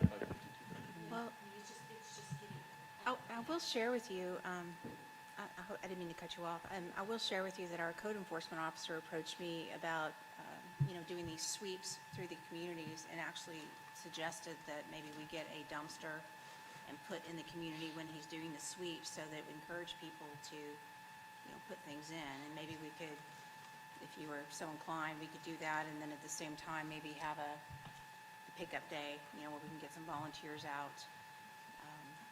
Well, I mean, League Road's a small road. That would be a great place to start, doing a community cleanup, and a lot safer than if we tried to do it on 550 and 205. And I don't know that there are county resources. I can call and ask. I've heard that perhaps adult probation might have some workers that need service hours, that sort of thing. I can inquire. I don't know if I can get them out here, but it may be that there are some groups that need service hours. But if the county cut down the trees, don't you think they should be able to pull them off? I mean, I don't know exactly what spot she's talking about, so I don't know who cut down the trees. yeah, she If it did. was She just county, stated that it I'm was not sure why either it would be in our city limits, so I'm she not just real stated that it was either county or who else was it? Well, the developer that Yeah. repaved the road. Oh, yeah, that's right. So, I mean, she's just asking for help.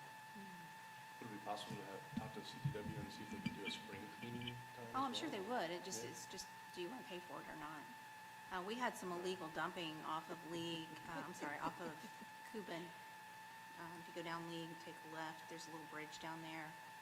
And I actually had to get CWG out last year because there was chemicals. Somebody just took their truck and just dumped them all on both sides of the road. And I think it was $400 for them to make a pickup, and they had to bring a special truck out with I think it was a claw or something, and a couple of different personnel to pick it up. But there were tires, there were empty bottles of chemicals, there was some half full, there were some paint cans, but it was sitting in the creek bed, with water about to flow through it. So I went ahead and had that picked up. But we could do something similar if you wanted to. It's Okay. just a matter of funds, if you Yeah. pay for it or not. What was the event that got canceled last year? It was that big community event? Was the chamber the one producing that? Yeah, Yeah. yeah. And it was the Leadership Rockwall, Yeah. done by the Chamber of Commerce, and they did not do a program this year. They're not doing a program this No. year?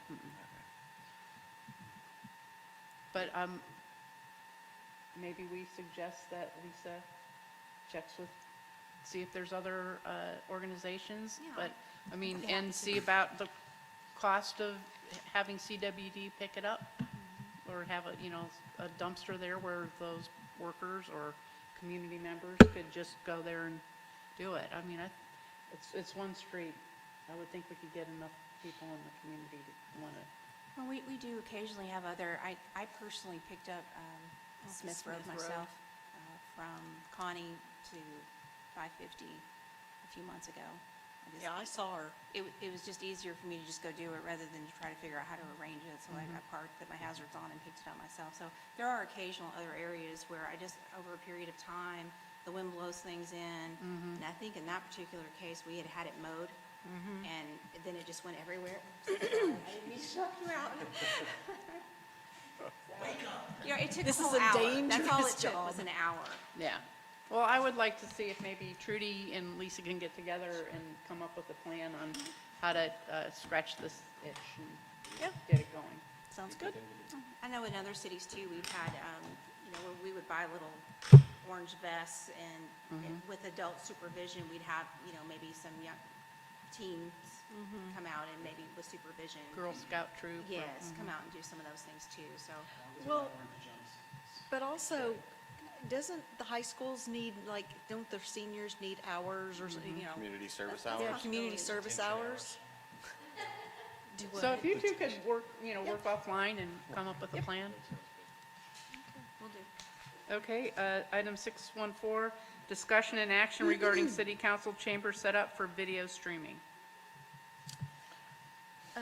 I would like the council to have some input on what and where the cameras go and the microphones. I believe that personally there should be 2 cameras mounted high on the ceilings, or not real high, but up high. One towards the person speaking at the podium and then one towards council. So maybe one that's somewhere above the seal and then maybe one above there. I just No, think that, that sounds like a good idea.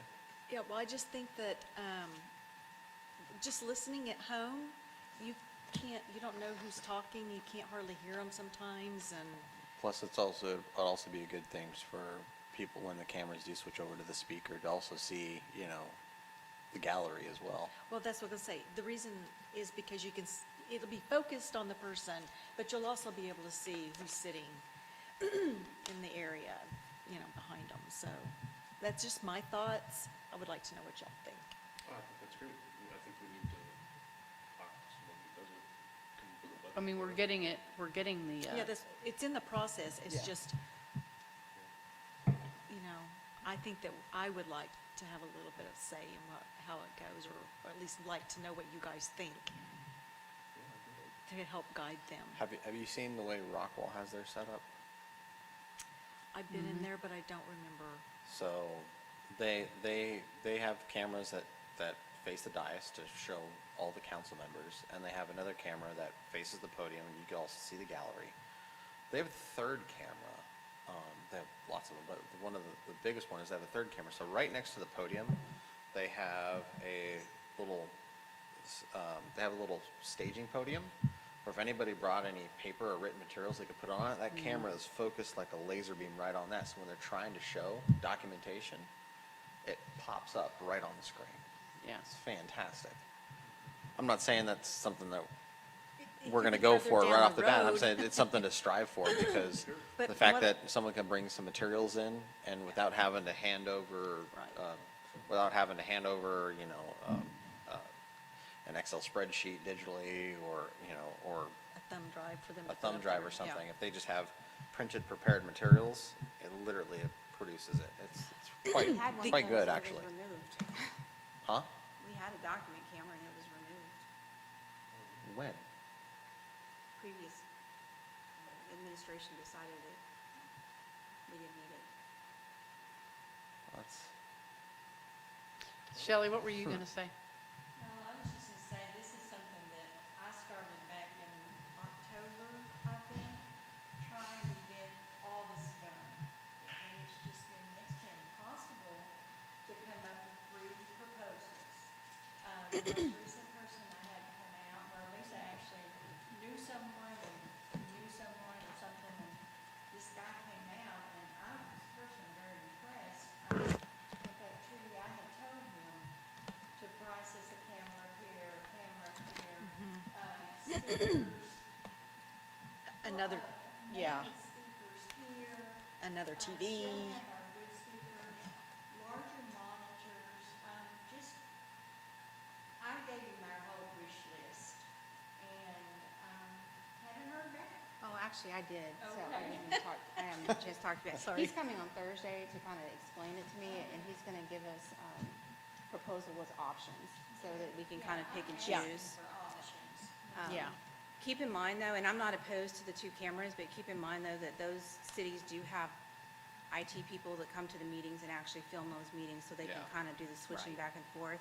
I'm not saying I wouldn't be willing to try it. I don't, Well, you're not paid to operate cameras. Well, I Well, was, I'm not opposed to doing it at all. It's just sometimes it's difficult for us to manage the, listening and being Exactly. engaged and then taking notes or whatever it needs to do, and we may forget from time to time, but we'll do our best. Well, let's see. Go ahead, sir. but couldn't we have just a split screen where one shows, on one part of the screen and then one shows on the other? Nobody's operating it. It's just a fixed camera. He did mention that, so that could be something. Yeah, I'm like, nobody has to man anything. It's just, I it just, think my problem with the proposals we have received is they're so technical, and I have asked them, please put this in language that we understand, and tell us exactly what you're proposing for us to get. Well, and getting an apples-to-apples proposal too, I'm sorry. I'm sorry. No, well, and getting an apples-to-apples proposal too, because we get people out here and they say, oh, you really need this. it's Well, like insurance. the next group may say, oh, well, what you really need is this. And, you know, we don't know. They may be that they have a connection or they have an arrangement and they purchase from only this vendor. We don't know. He knows. Yeah, I do. I'll be Tag, he's it. I'll be That's, happy to. Okay, we'd love it, thank sure. God. And I Thursday. have been looking for, the companies that I dealt with, you and I talked last week, and obviously, or the week before last week was not very good for anybody, so I'll reach out. We're more than pleased to share those with you. Okay. Happy to. Yeah. Okay. We've also wondered too, if we don't need another one of these tables for when we have presenters, and either over there or over here. We're not opposed to the plastic table, it's just appearances, but at some point, we've got enough staff members and we have enough speakers kind of coming on a regular basis, enough consultants between the planner and the accountant and whoever else, that it wouldn't hurt to maybe also think about at some point throwing in another table with wired microphones. Yeah, the high-pitched squelch that the battery operated ones do when it cuts out is, Well, that has to do with these and Yeah. something about the frequency and it being expired and. those things are Okay. killer. All right, so no action there, just guidance. Item 6.15 is council receive a recommendation for selection of a consultant to update the city's comprehensive plan, followed by discussion and action authorizing the city administrator to enter into contract negotiations with the selected firm. We're going to jump into executive session and then come back to this item.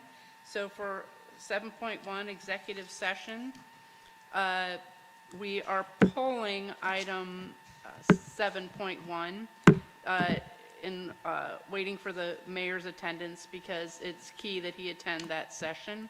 And so we will go and discuss item 7.4.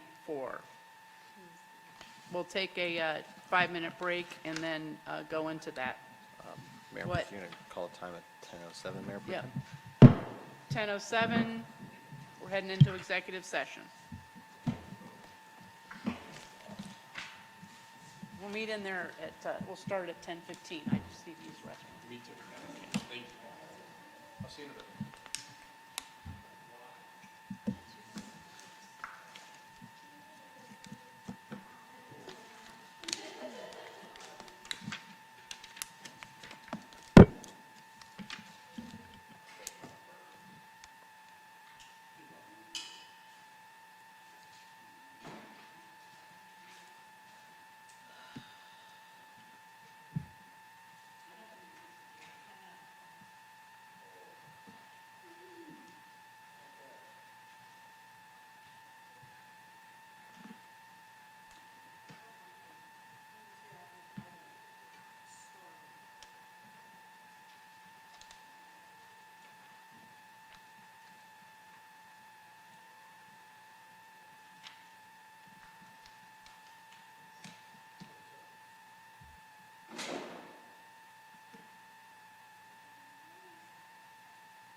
How do I state this again, Michael?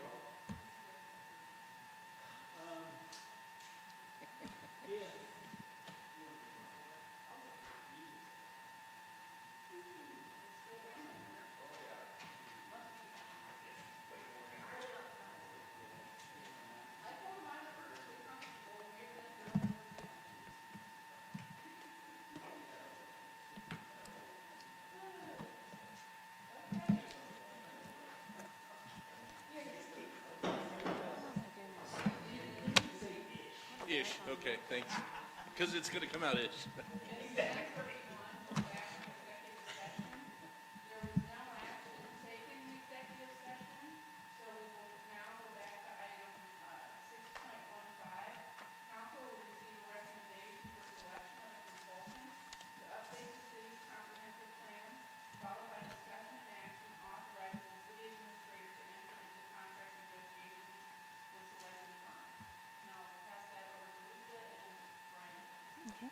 Yes, thank you. So in January, we issued an RFQ for services to update the comprehensive plan. We received 3 sets of qualifications. Because we only received 3, we did go ahead and request proposals from all 3.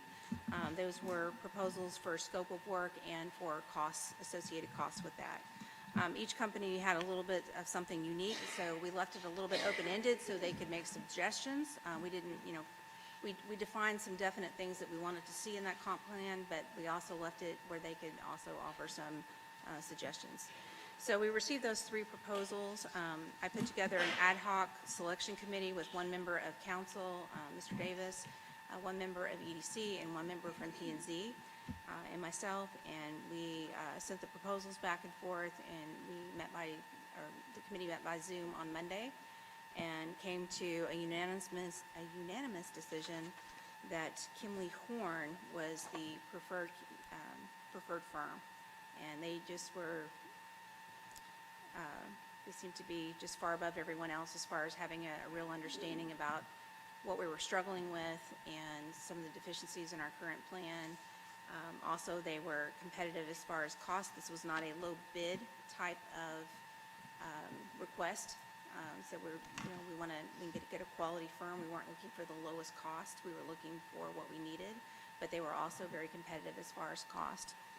So at this time, I'm passing on the recommendation of the selection committee to hire Kimley Horn to update the comprehensive plan. And I would just need a suggested amount for a budget to work with for council. And I'll make a suggestion of not to exceed $65,000. We did budget 25 with that understanding that was a placeholder. Right. And it would depend on the extent of what kind of updates we will be looking at. Considering the fact that our plan, I think, just from listening to the developments, and I think it's so far outdated, and we've changed so much since 2015 that we probably really need, it's not just a little update, I think it's a complete redo. And if we're going to spend money on anything, I think this is the document you probably want to invest in, because it's going to serve you for years. So it's up to you as to what the budget will be, but that's just my suggested amount. They offered options as far as what a basic plan might look like, and then some add-on components that would take it as much as maybe $72,000, but I think maybe 65 might be a good max. But it's certainly up to you all as to what you would like to do with that. Brian, do you have anything to add? I'd like to make a motion. Okay. I would make a motion to award Kimberly Horn with a budget of no greater than $65,000. Do I have a second? Any further discussion? Just one thing, so I will have to, I'm going to negotiate with them and make sure we get all the elements that we want in there, and then I will bring that contract back to you for approval. So this is not actually approving a contract tonight, this is just making the selection, and we're going to make a go at trying to make that contract work. And we'll bring that before you at the next meeting, hopefully we'll have that done, and then you would actually approve it from there if you're so inclined. Thank you. Okay. Any discussion? Vote, all in favor, say aye. Aye. Aye. Opposed? Nope, unanimous, okay. Number 8, updates, discussion, and direction to staff. Does anyone have anything? All right, number 9, council member reports and announcements. Trudy? Brian? And I have nothing either. Okay, I call the meeting adjourned at 10:36.